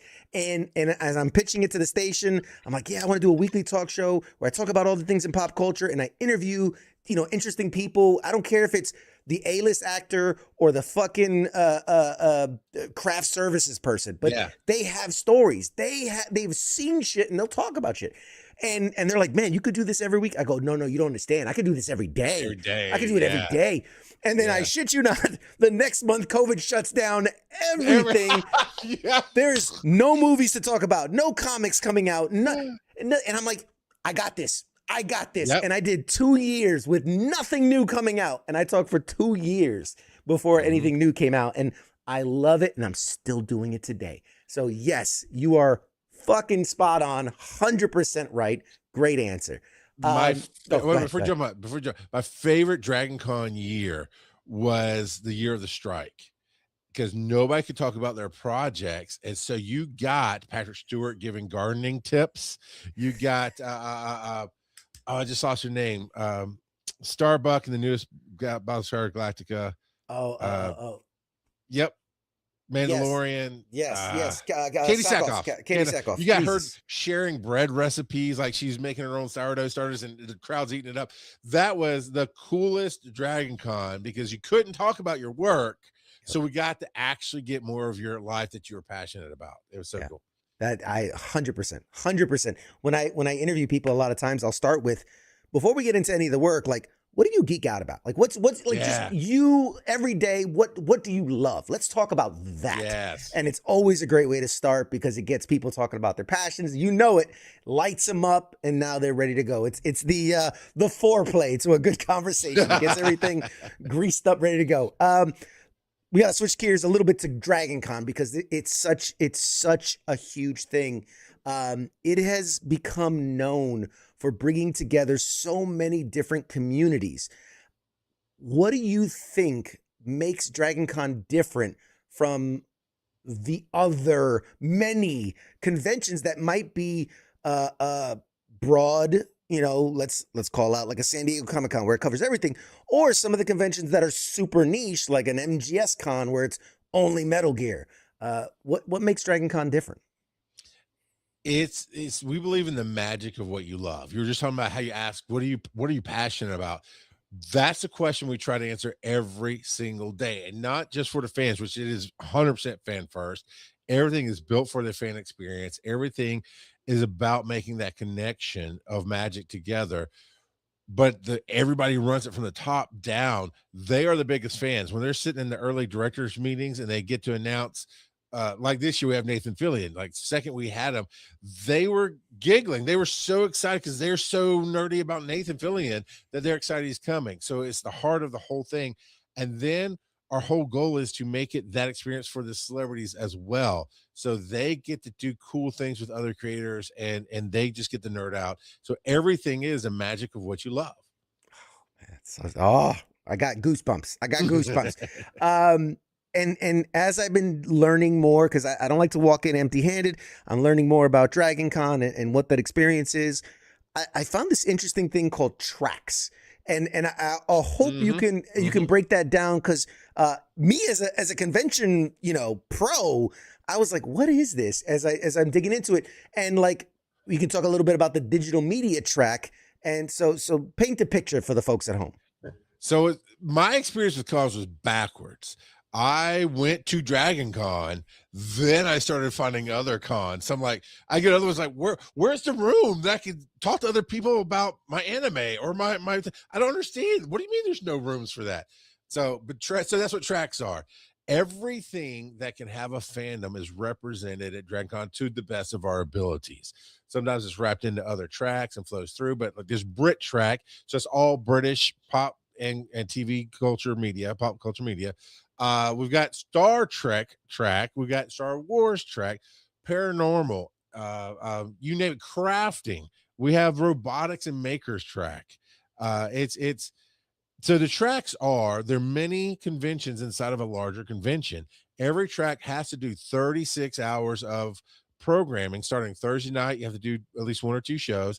And then from Friday morning at 10 a.m. to I think 6:37 is what they require us to do. It goes Friday, Saturday, Sunday. Then Monday is about a half day because it's, everybody's wrapping up, that kind of thing. That's you get that world. So if you want to learn how to make costumes, you want to learn how to do fantasy literature or meet your favorite authors, we have a track for that. That can be your whole time is you're just in that room. And that's what digital media is one, I tricked them. I got them to name me digital media. What's called the podcast track. And we got it to be called digital media track. And I was like, oh, I got you. Like, what do you mean? Everything in this world is digital media. Doctor Who's Brit track. No, ma'am, that is on Disney Plus. Doctor Who is mine. Everything is digital media. So, but for the most part, we get what we get. We get to play with all of it. So a couple years ago, I got to help Anson Mount host his podcast live on stage. The Well is the one he hosts. He's also the captain of the Enterprise in his show, the one that precursored all of them. So no, it's the one after Discovery is spun off. Anyway, he's Pike. He's Captain Pike. So everybody gets to touch on everything, but the digital media track, for me, it is about that online experience in the real world, minus the trolls and the hate, right? You get to come learn some new things about audio, video, lighting. You get to see your favorite creators. This year, we've got Uploads of Fun and Thomas Sanders as our guests this year. And it's going to, Thomas Sanders I'm very excited about him coming this year. You get to see the game shows and your favorite creators who do the things, doing different things. Sometimes we have a new panel this year that I helped create with this guy that he liked to do what's called Bard Talk, which is all the Shakespeare stuff, but it's also improv comedy. And he did really well at that. So I said, dude, I've had this idea for years for a podcast. Can't figure out how to make it a podcast, but we can make it a panel. And with his help, we turned it into a Shakespearean one. It's Bards Against Humanity, where it's very much like the Cards Against Humanity, but there are Shakespearean thing, and it's all improv actors, and it's funny. So that's awesome. It's tracks are where you get to find your people. In that, because we really will it down to that niche audience. So if there's something on my track that you don't necessarily care about, but all of a sudden there's something on track or animation track or wherever crafting, Lego. We have a kids track that has a whole Lego thing going on. Yeah, dude, we've got fort building for younger kids that takes up an hour in a ballroom. We've got fort building for advanced learners, which is the high school kids that takes up an hour in a ballroom. You got everything on these tracks that you want. Yeah, I perused. I mean, I saw wrestling. I saw one that I saw that I was like, oh shit, I'm gonna do that. Is the like the Hollywood sword fighting. So like the stunt choreography of it all. I'm like, I could fuck some up with some swords. I could do it. I could pull out my lightsaber and start whizzing away. No, it's such a cool thing, and it's so different. Again, years I've been doing, even before I had a show, I was doing conventions, and you'd see the panels, and there's the little activities and the little things.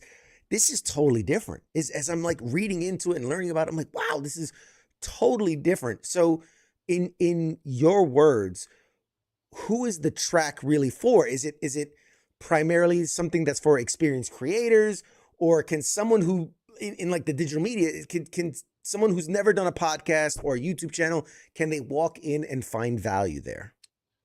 It's yes across the board.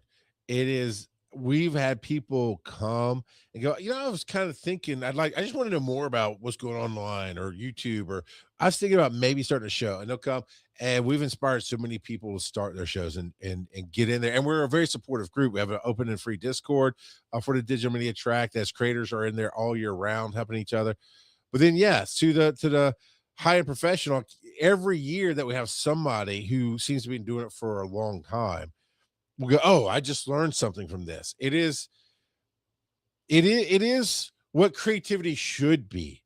No, we try to avoid. I can't say no looking down on people, because somebody, as soon as you say never is happening, somebody's going to do it. But it's we remove all the barriers we can. We try to build this welcoming equality to it. And I will tell you, to the point that we even have a panel called Imposter Syndrome. We don't belong here. And everybody who sits on that table has imposter syndrome and don't believe they should sit at the table. And it fills a room every year with people talking about it and asking questions. But nobody, except for me, apparently, nobody believes they should be behind the table. And then it just breaks down and we just share knowledge. And it's almost that my whole heart behind that track is to do what we're talking about. You ask that person, hey, what is it you love? And then you get them talking, and you make a space, and you make it where they learn something as they're going, and you make them look good and feel good, both on the audience side and the table side. That's what the show is to me. And it's all about that experience. Yeah. And what do you think creators are looking for when they come to a convention today that maybe they weren't necessarily looking for 10 or 15 years ago? I think most creators come to DragonCon as a whole looking for connection, looking for their next inspiration as well. So many people have made lifelong friends there. So many people that's how most people become volunteers. Most of the paths of the directors started with, I started coming here and I got into this and I got into that, I volunteer. And everybody who does it loves it. And I think most people, even if you're like, oh, I'm just here because Nathan Fillion is here this year, that's cool. But you will absolutely find something that makes you happy. It brings you joy. And I think that's what most people are looking for, especially in today's world. Yeah, absolutely. And something that I noticed, and this is why I love being able to talk to you, because it's not really something I can talk to with, let's say, actors or even directors or whoever, comedians. There's a huge difference between simply producing content and building a community. And I don't think that's something that a lot of people outside of what we do that understand that. So what do you think creators often misunderstand about that distinction? All I heard was you said I wasn't funny because you don't talk to comedians, but okay. No, but I'm thinking about it. Because I was preparing for how you do that. But what do they? So I think people, they miss boundaries. Most creators, the term I believe is parasocial connections there. Yes, people who hear you talk feel connected to you. As part of the what makes you a good creator is you can talk into a microphone, a camera, or whatever it is, and they feel like you're in the room with you. Some creators share parts of their lives, but I have heard so many stories from so many creators like, man, I owe my audience. If I don't get on and be funny today, if I don't get up and do this thing today, if I don't, then I, but I'm burned out. I'm tired. I'm like, you're burned out because you've emotionally and mentally giving yourself away without even realizing it sometimes. And man, just I've always been clear. I will tell you about my life. You're welcome, especially in public. I'd love for you, if you recognize me, come up, say something, take a picture, whatever, all that jazz. But I've been very clear that I'm not good with randos at home. And you show up on my doorstep, I've been told I have rest and kill you face. Like if I'm just concentrating on something. So imagine if I come to the door with my full 6'7" height going, what are you doing here? That's not interaction we desire, right? So you have to make boundaries with your people. You have to be honest with yourself, saying this works for me and this doesn't. I've had so many Discord communities built around so many different projects I've done, and the running joke becomes, Charles doesn't check Discord. I'm like, no, I built this for you guys, and I'll come in and I'll try to connect with you. But it's much like running the track at Dragon Con. If I'm not on the panel, I may or may not pass through the room and say hi to you because I'm doing a million other things. That's what I think creators forget. It's like, you don't have to be in that community every day. You wouldn't do that for your kid, right? You don't spend every waking moment of your life with your kid, your wife, your husband, boyfriend, girl, whatever it is in this world. You got to have time for yourself. And while I do believe, for me personally, a lot more of my life can be content, not everything is content. And you do have to just have moments that you share that are just for you, because that's what helps recharge the well.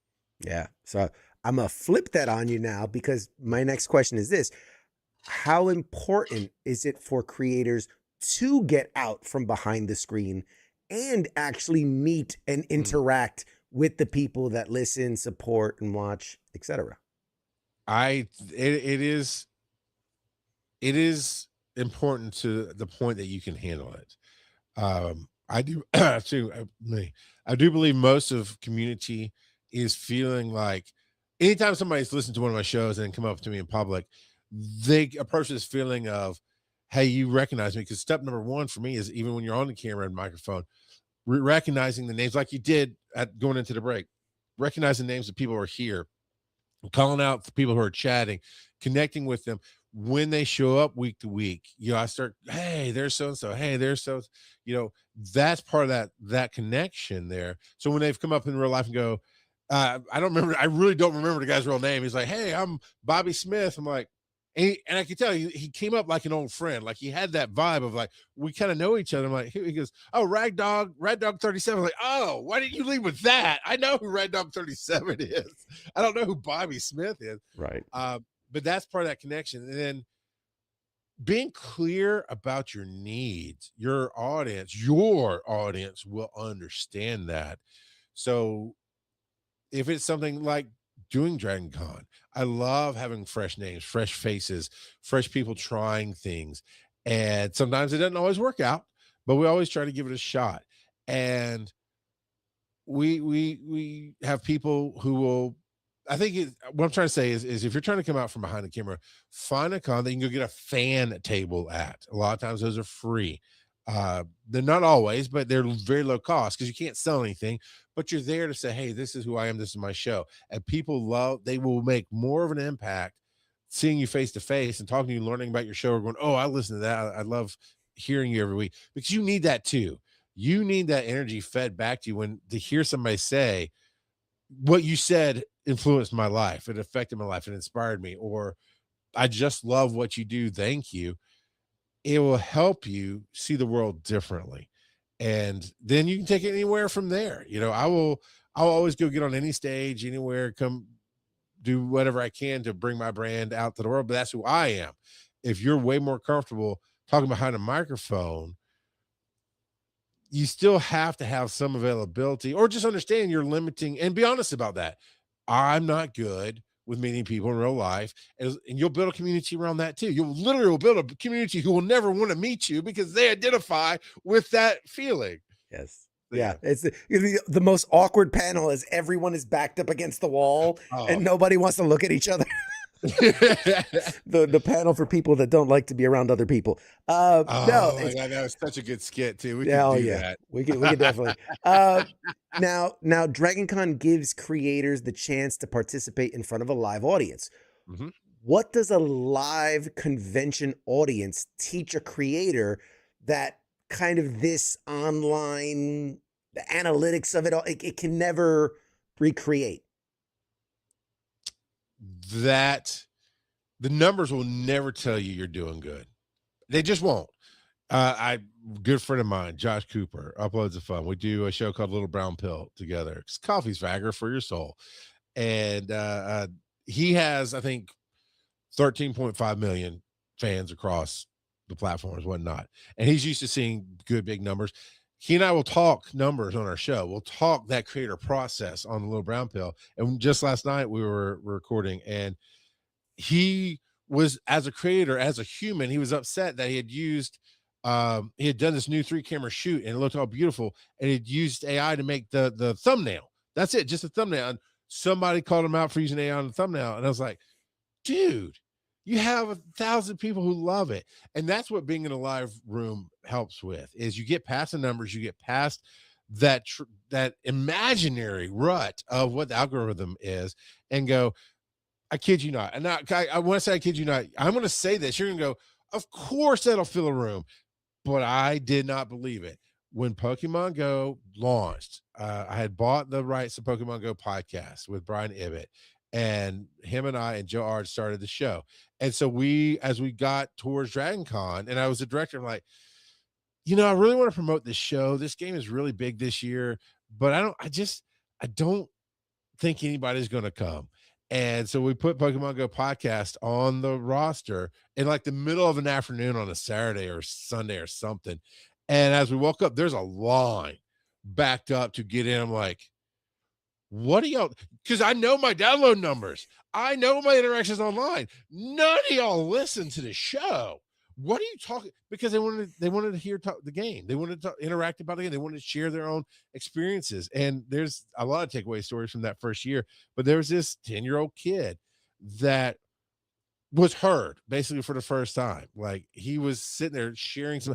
You could tell the way he was just kind of vomiting the energy that he doesn't get to nerd out about this with his friends. And here he is nerding out, not just with a room full of friends of all ages, with two guys that he thinks are cool, and then they're validating his feelings. And that's, you cannot get that. You can have 1 million downloads and you won't get that same interaction unless you go out in the real world. I to the converse, I'm gonna play devil's advocate here. But if you have a room full of people who are happy to see you, who's gonna yell obscenities and troll you from the like, you have to have someone stationed in every room that's just gonna be like, you're gay, like, just randomly, like some stupid childish thing, because you haven't been to any of my panels. Because I never intended this, but somehow I've cultivated a group of people who work with me. Some of them volunteers in the con, some are friends of the track, some of them I've been on their shows, whatever. But they will never fails. I'll be in the middle of something, a serious panel, and somebody will yell out something about me. And it's funny. It always kills. I'm like, I can't get away from being punched anywhere that I go. Yeah. But I like it. It's fine. It's fine. Right here, buddy. Right here. My audience will be the first one to call me out on just about everything. I won't read some of the comments that are happening right now. All in good fun. All in good fun. What advice would you give somebody who's attending Dragon Con who wants to make meaningful connections without treating every conversation like it's a business transaction? Oh, because it's not. You got to let it go. Let it go and let it flow at Dragon Con. Just talk to the stranger that looks interesting. And by that I mean usually cosplay is where that starts. And you might go, oh, you've got an amazing Scarlet Witch. Can I take a picture of it? Or how did you make this? Or just giving compliments to people. It works. Sitting in a room of people, most of the tracks, now the main ballrooms, right? Main programming, we're talking about 2,000, 3,000 people, and you're seeing the Eddie McClintocks and the Katie Sackhoffs. No, you can't approach the stage after and talk to them. They're going to leave before you get there. But most of the tracks are in smaller rooms, and the creators there typically are happy that you come up to the table and say something. And maybe the person next to you, that kind of thing. Is if you're in the room together, you can have those conversations, and you never know where the conversations are going to go.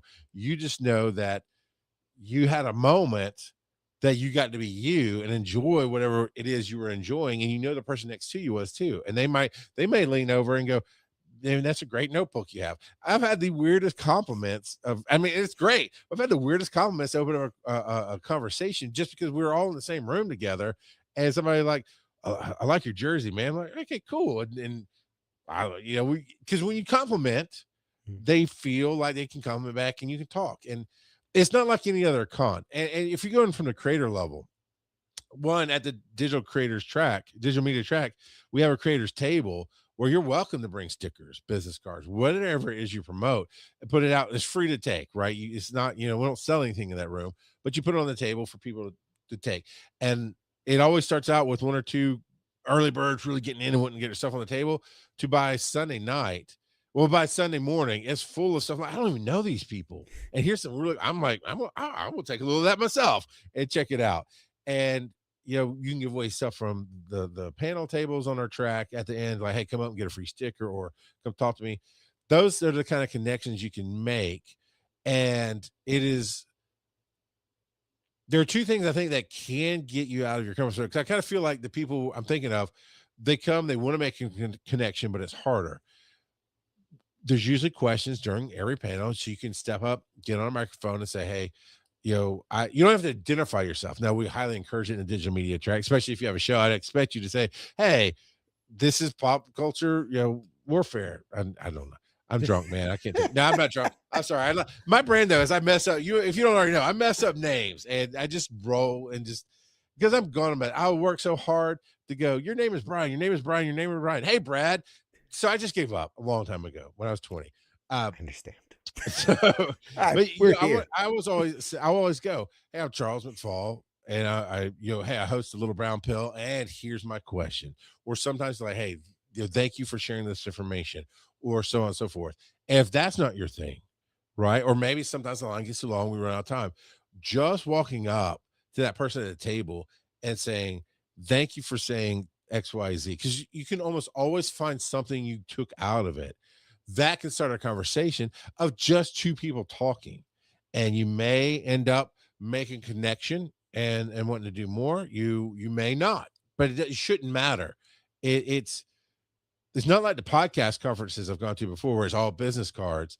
Is Dragon Con is never a business card. It's, hey, what do you love here? I mean, it's almost always, what do you love and why are you in this room? What did you think about that? And then it just goes from there. Yeah, I love that. Speaking of that, Susan in the comments said that she loves the call out for Scarlet Witch. She feels seen. So throwing some love for Scarlet Witch. The Dragon Con is celebrating its 40th show this year. How, since you're on the inside, right, and helping organize all this, I'm on the outside. How do you honor the history of an event like Dragon Con while still making sure that it continues to evolve?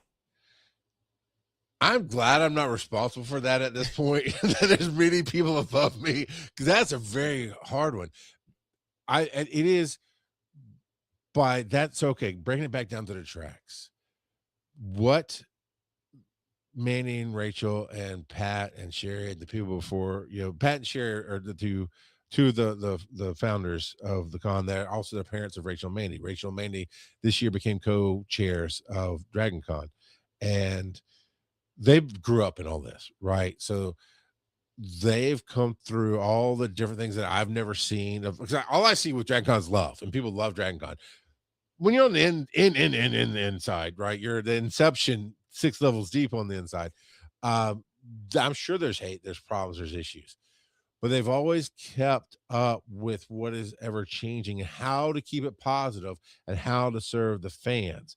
There have been many a track that we've had that for a time, it worked. Stargate had its own track for a while, but at the 10th anniversary of the 10 years, so it's been 10 years off the air. So they did 10 years, then they toured 10 years on the, hey, we used to be on air. At that 10th year, the crew themselves, the cast themselves said, hey, we want to take a break for a while. It's been 10 years, we're good. But Dragon Con used that as a pivot year to have that change from Stargate to sci-fi military. So now it's Battlestar Galactica. And so they find ways to connect and pivot and bring in more fandoms and that kind of thing. With my track specifically, it was a podcasting track, and they kind of understood it and they kind of didn't, but they get the directors. I almost said hired, but we're really volunteers. We're not hired. We don't work a job for them. All the directors of the tracks are experts in their field ultimately, because they're just that passionate. They're passionate enough to say, I want to do this. And that's what they rely on.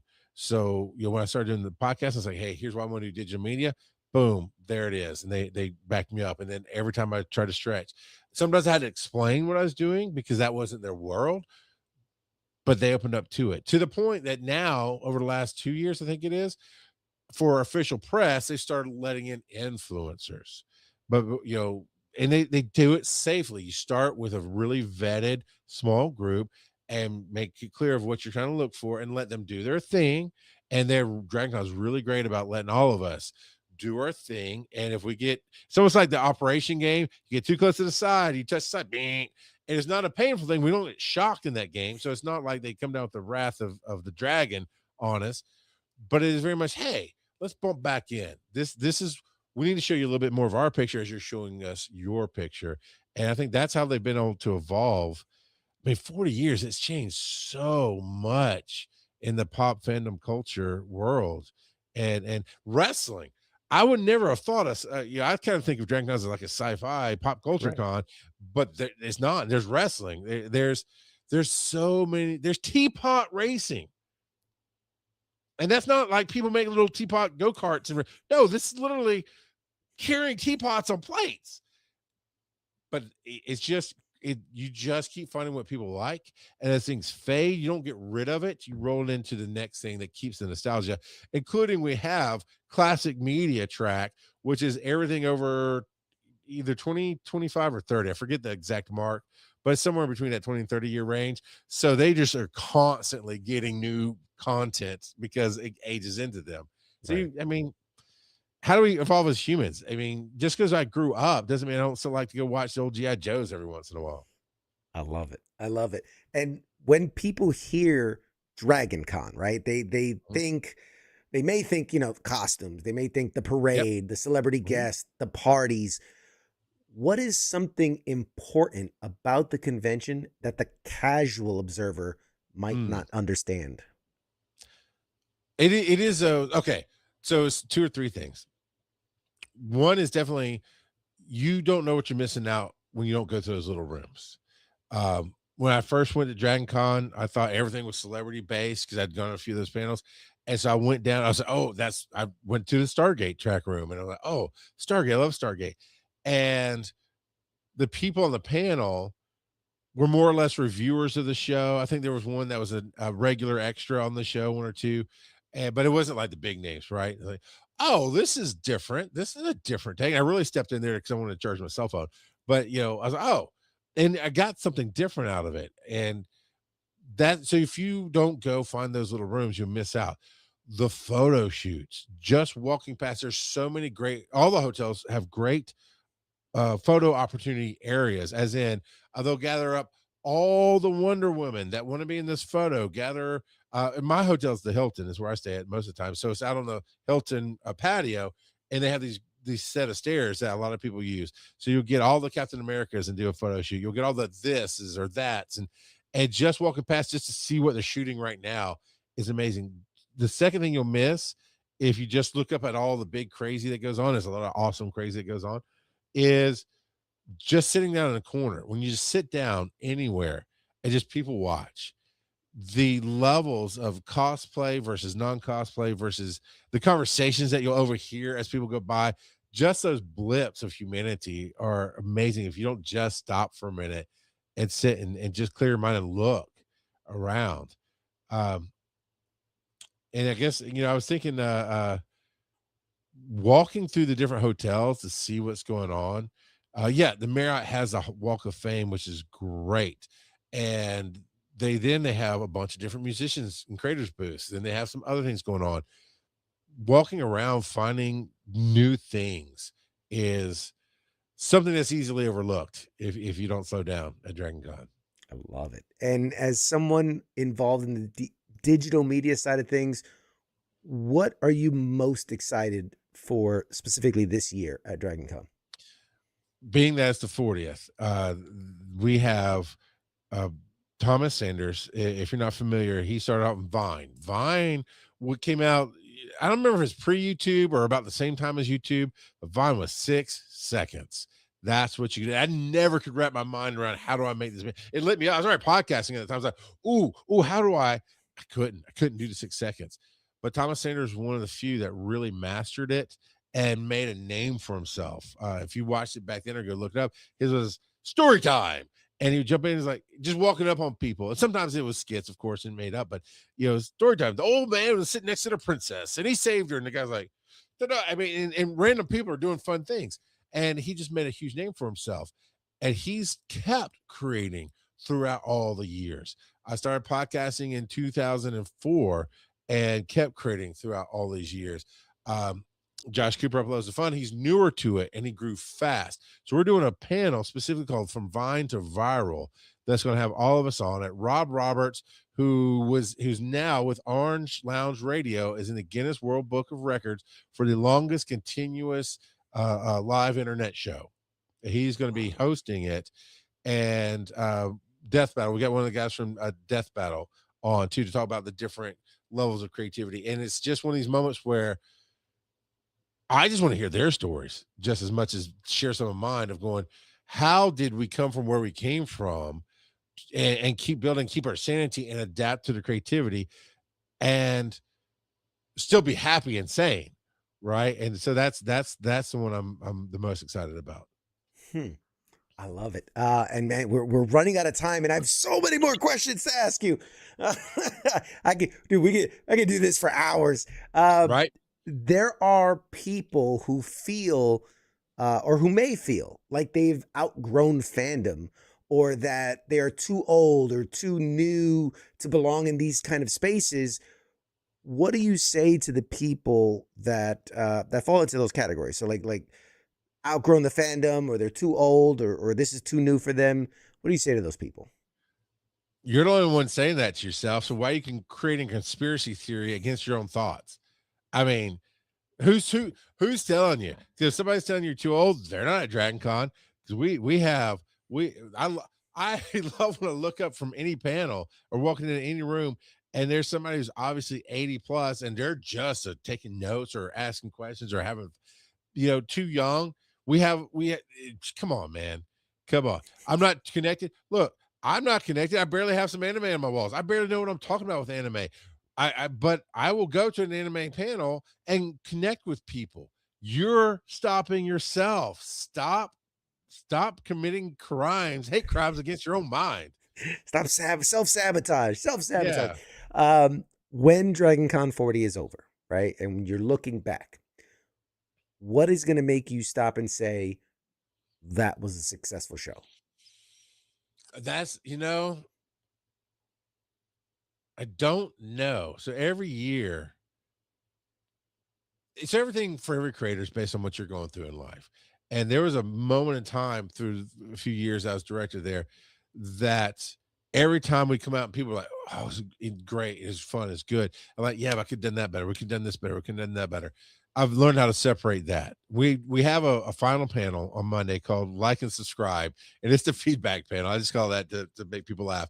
But you get to come and share what you got out of it, what could be done better next year.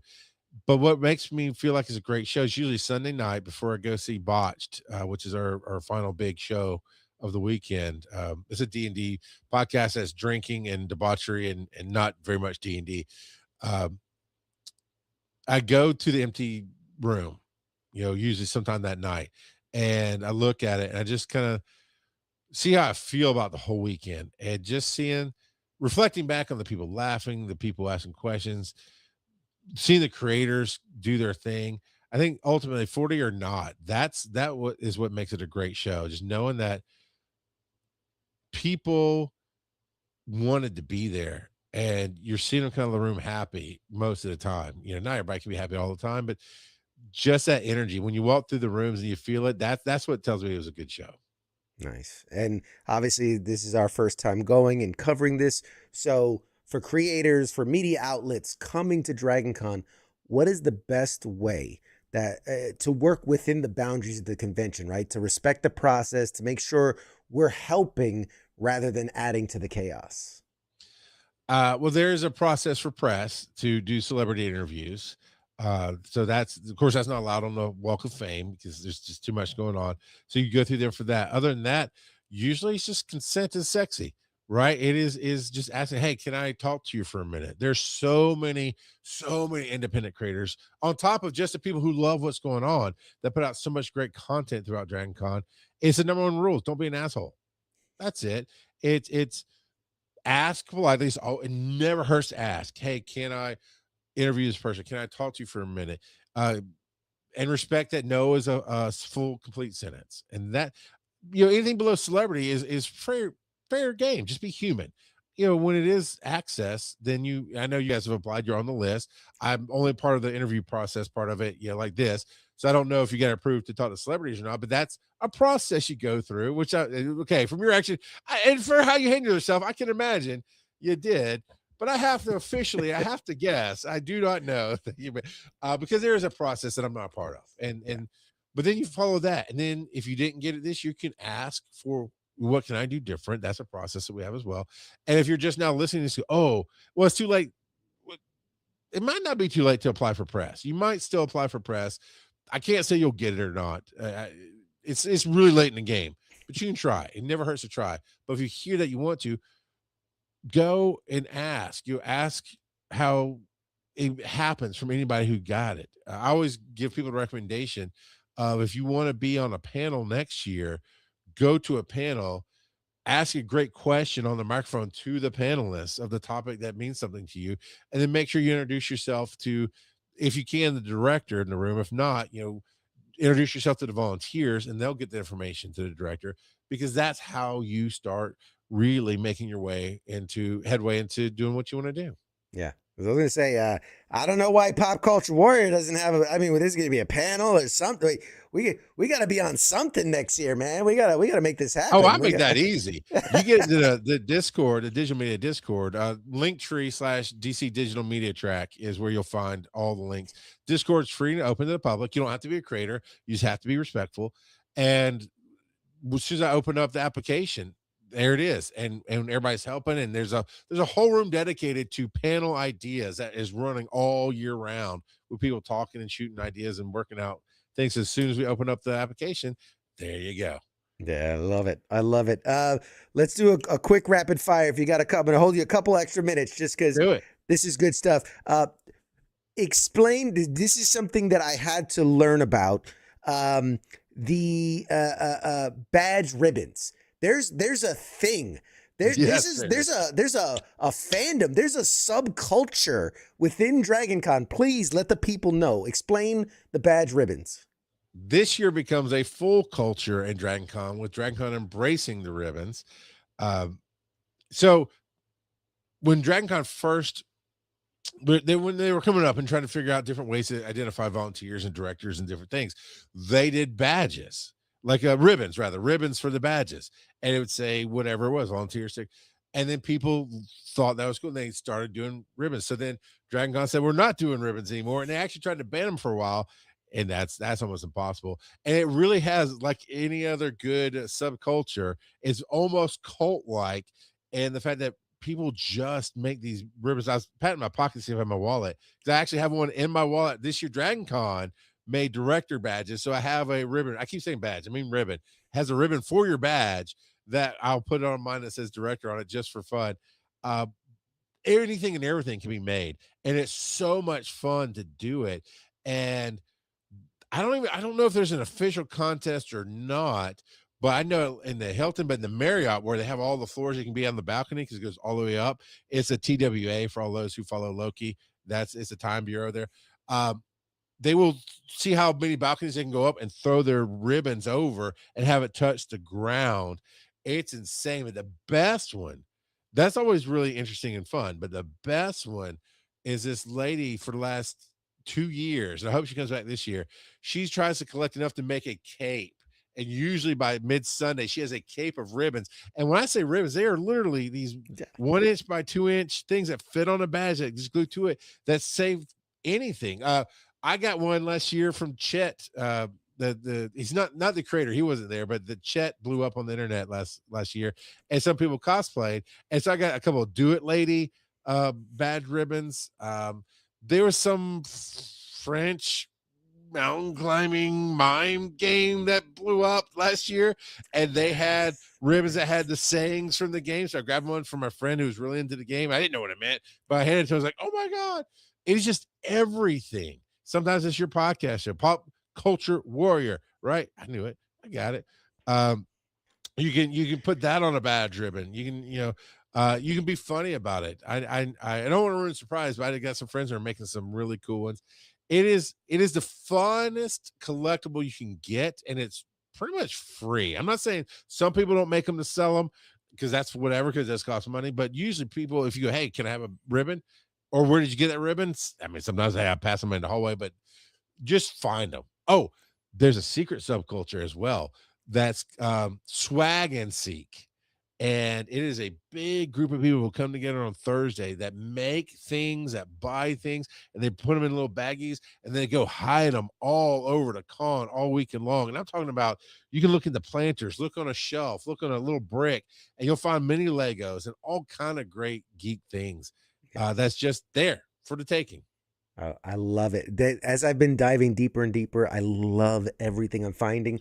So much so that we produced 2 one-of-a-kind ribbons that we're going to have. WTF Nation Radio ribbons with funny little things on them. We got 200 of them. We're going to be giving them away to anyone. You'll run out of those by day one. I know. They took, are really 200? I'm like, you guys don't get it. You don't get it. Yeah. So, yeah, I'll have you have to like make me laugh or something, and you'll get a ribbon. So, I don't know, something. But yeah, okay. Quick rapid fire questions. What is one Dragon Con memory that still makes you laugh to this day? I don't. All right.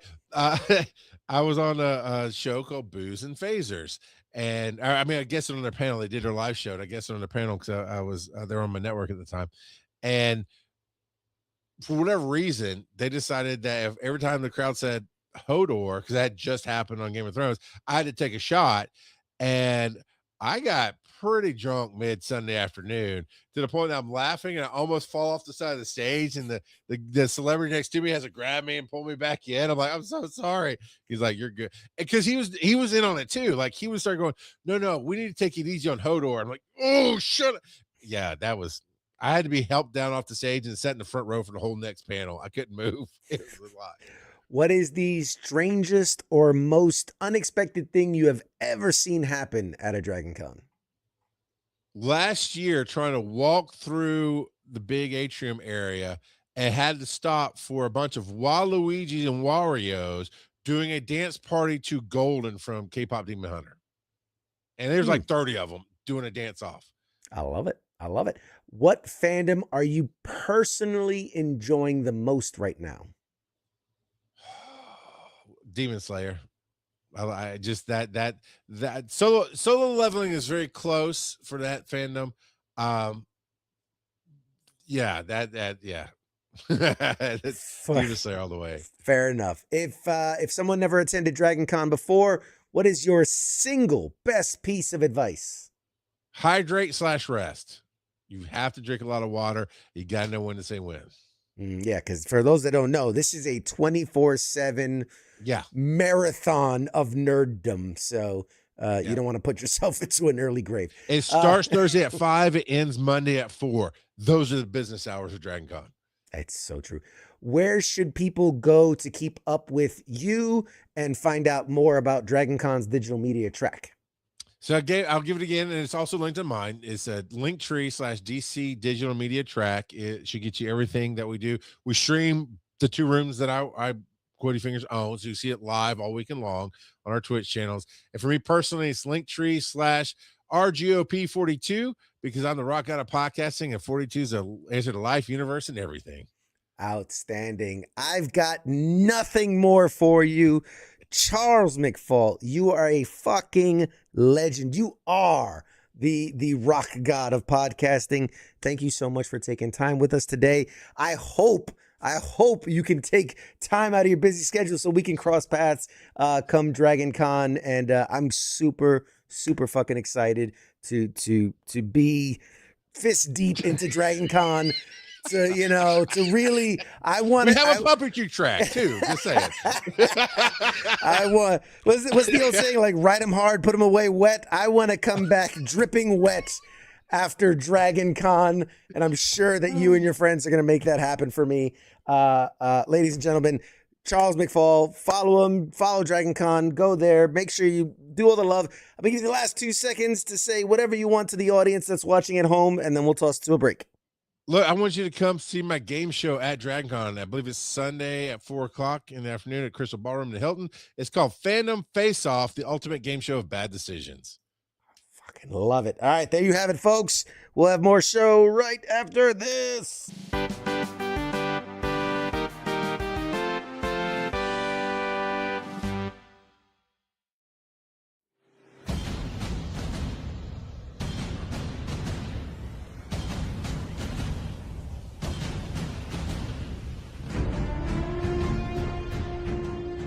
Hey, you there? Yeah, it is right, you. Let me ask you something, alright? Where the hell do you think that you're going? Oh, would you think because the show is going to commercial that means you get to just walk away? Well, CQ asked me to pass on the little message, alright? And it says, I'll be back.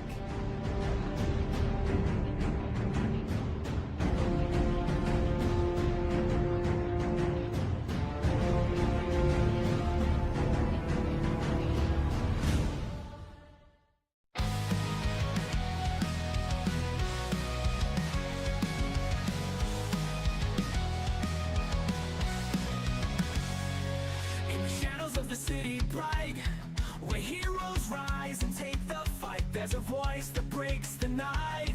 It's CQ with the insight. From the comics to the silver screens, talking legends in those crazy scenes, pop culture trends and hidden themes. CQ reveals what it all means.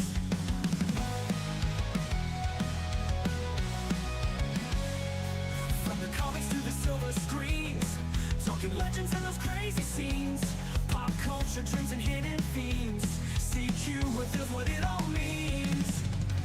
Pop culture warrior here to ignite, guiding through the tales of light, with CQ leading the charge so bright. We're ready for another flight. Pop culture warrior here to ignite, guiding through the tales of light, with CQ leading the charge so bright. We're ready for another flight.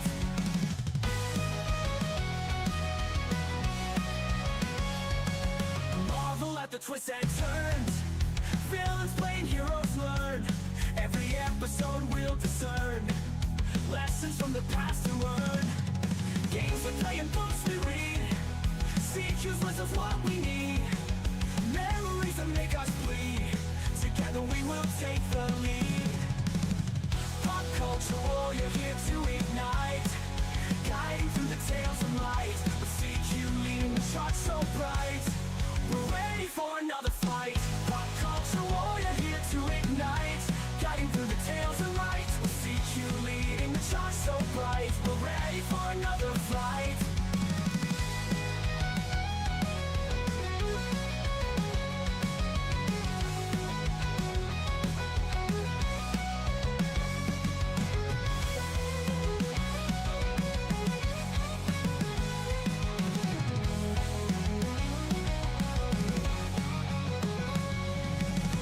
Pop culture warrior here to ignite, guiding through the tales of light, with CQ leading the charge so bright.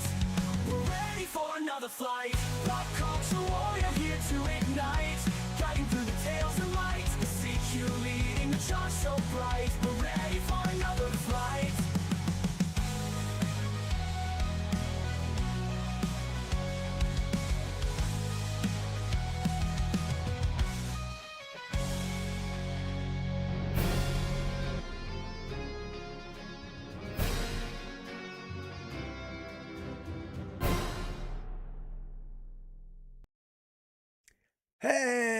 Hey, everybody. Welcome back. Welcome back. Charles, I mean, is it weird to say if I had like an alternate universe doppelganger, like it would be Charles McFall? Like, I'm sitting there and I'm listening to him, and I'm like, were we separated at birth? Like, what? Like, I don't like the mind wavelengths were just perfect. They were just man. I don't know where he ended and I began. Jesus. I gotta stop. That's too much. Thanks, Wade. I appreciate it.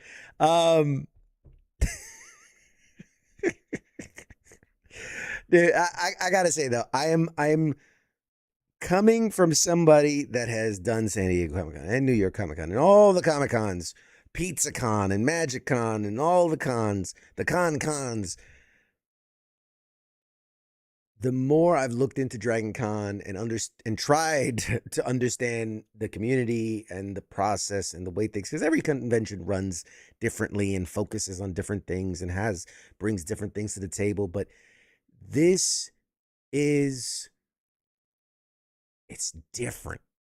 It just is different. And I'm curious to see, compare like how I feel now to how I feel coming back from a 24/7 literal 5-day nonstop thrill ride of pop culture nerddom. But we'll see.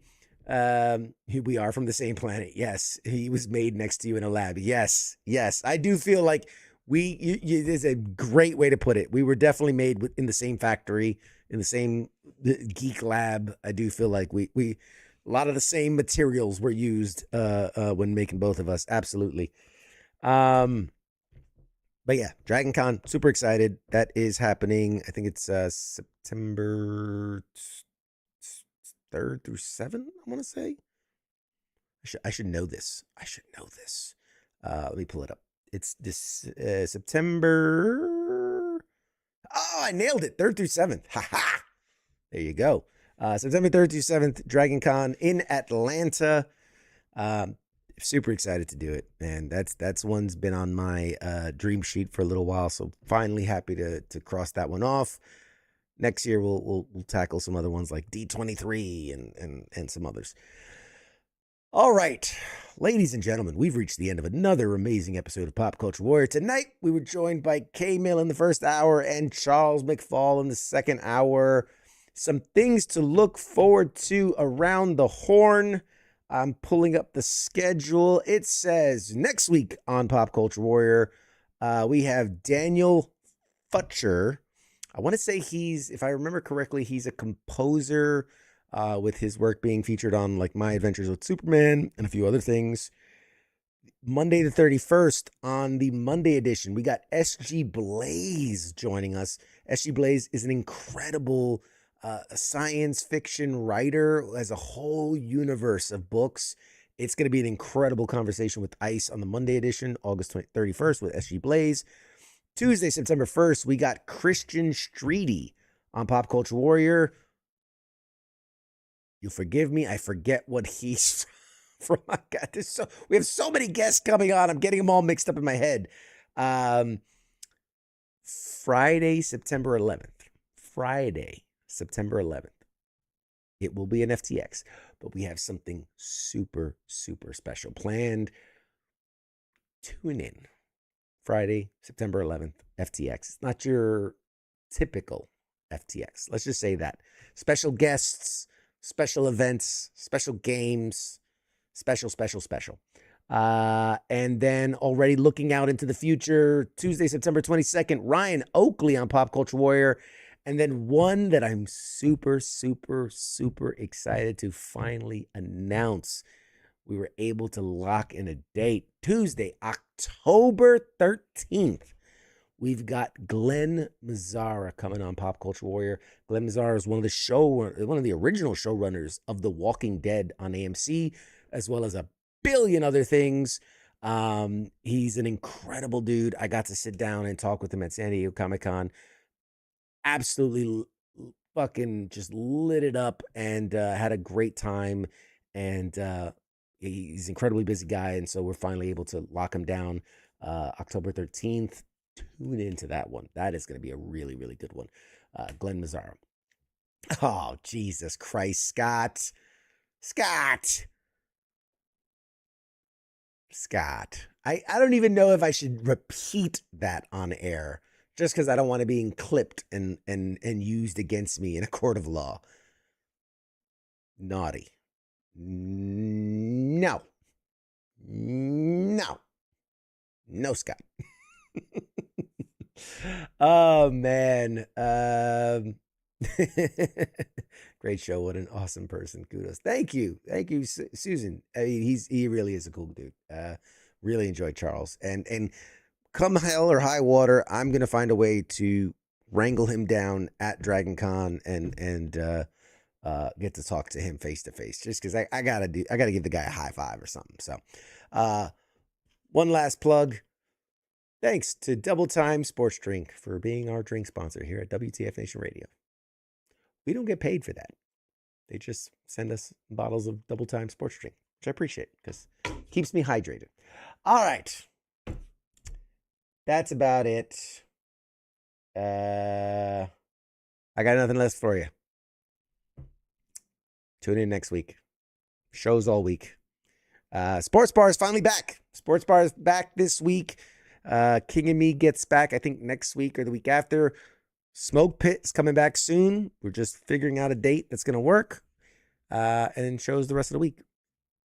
I mean, you know it. You love it. You're here. I don't gotta sell it to you. You know it. That's it. We'll see you guys next week. Shots.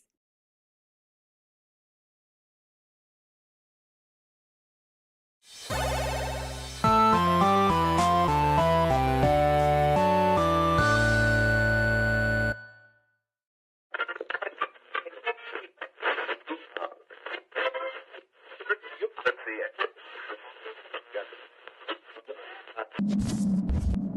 it.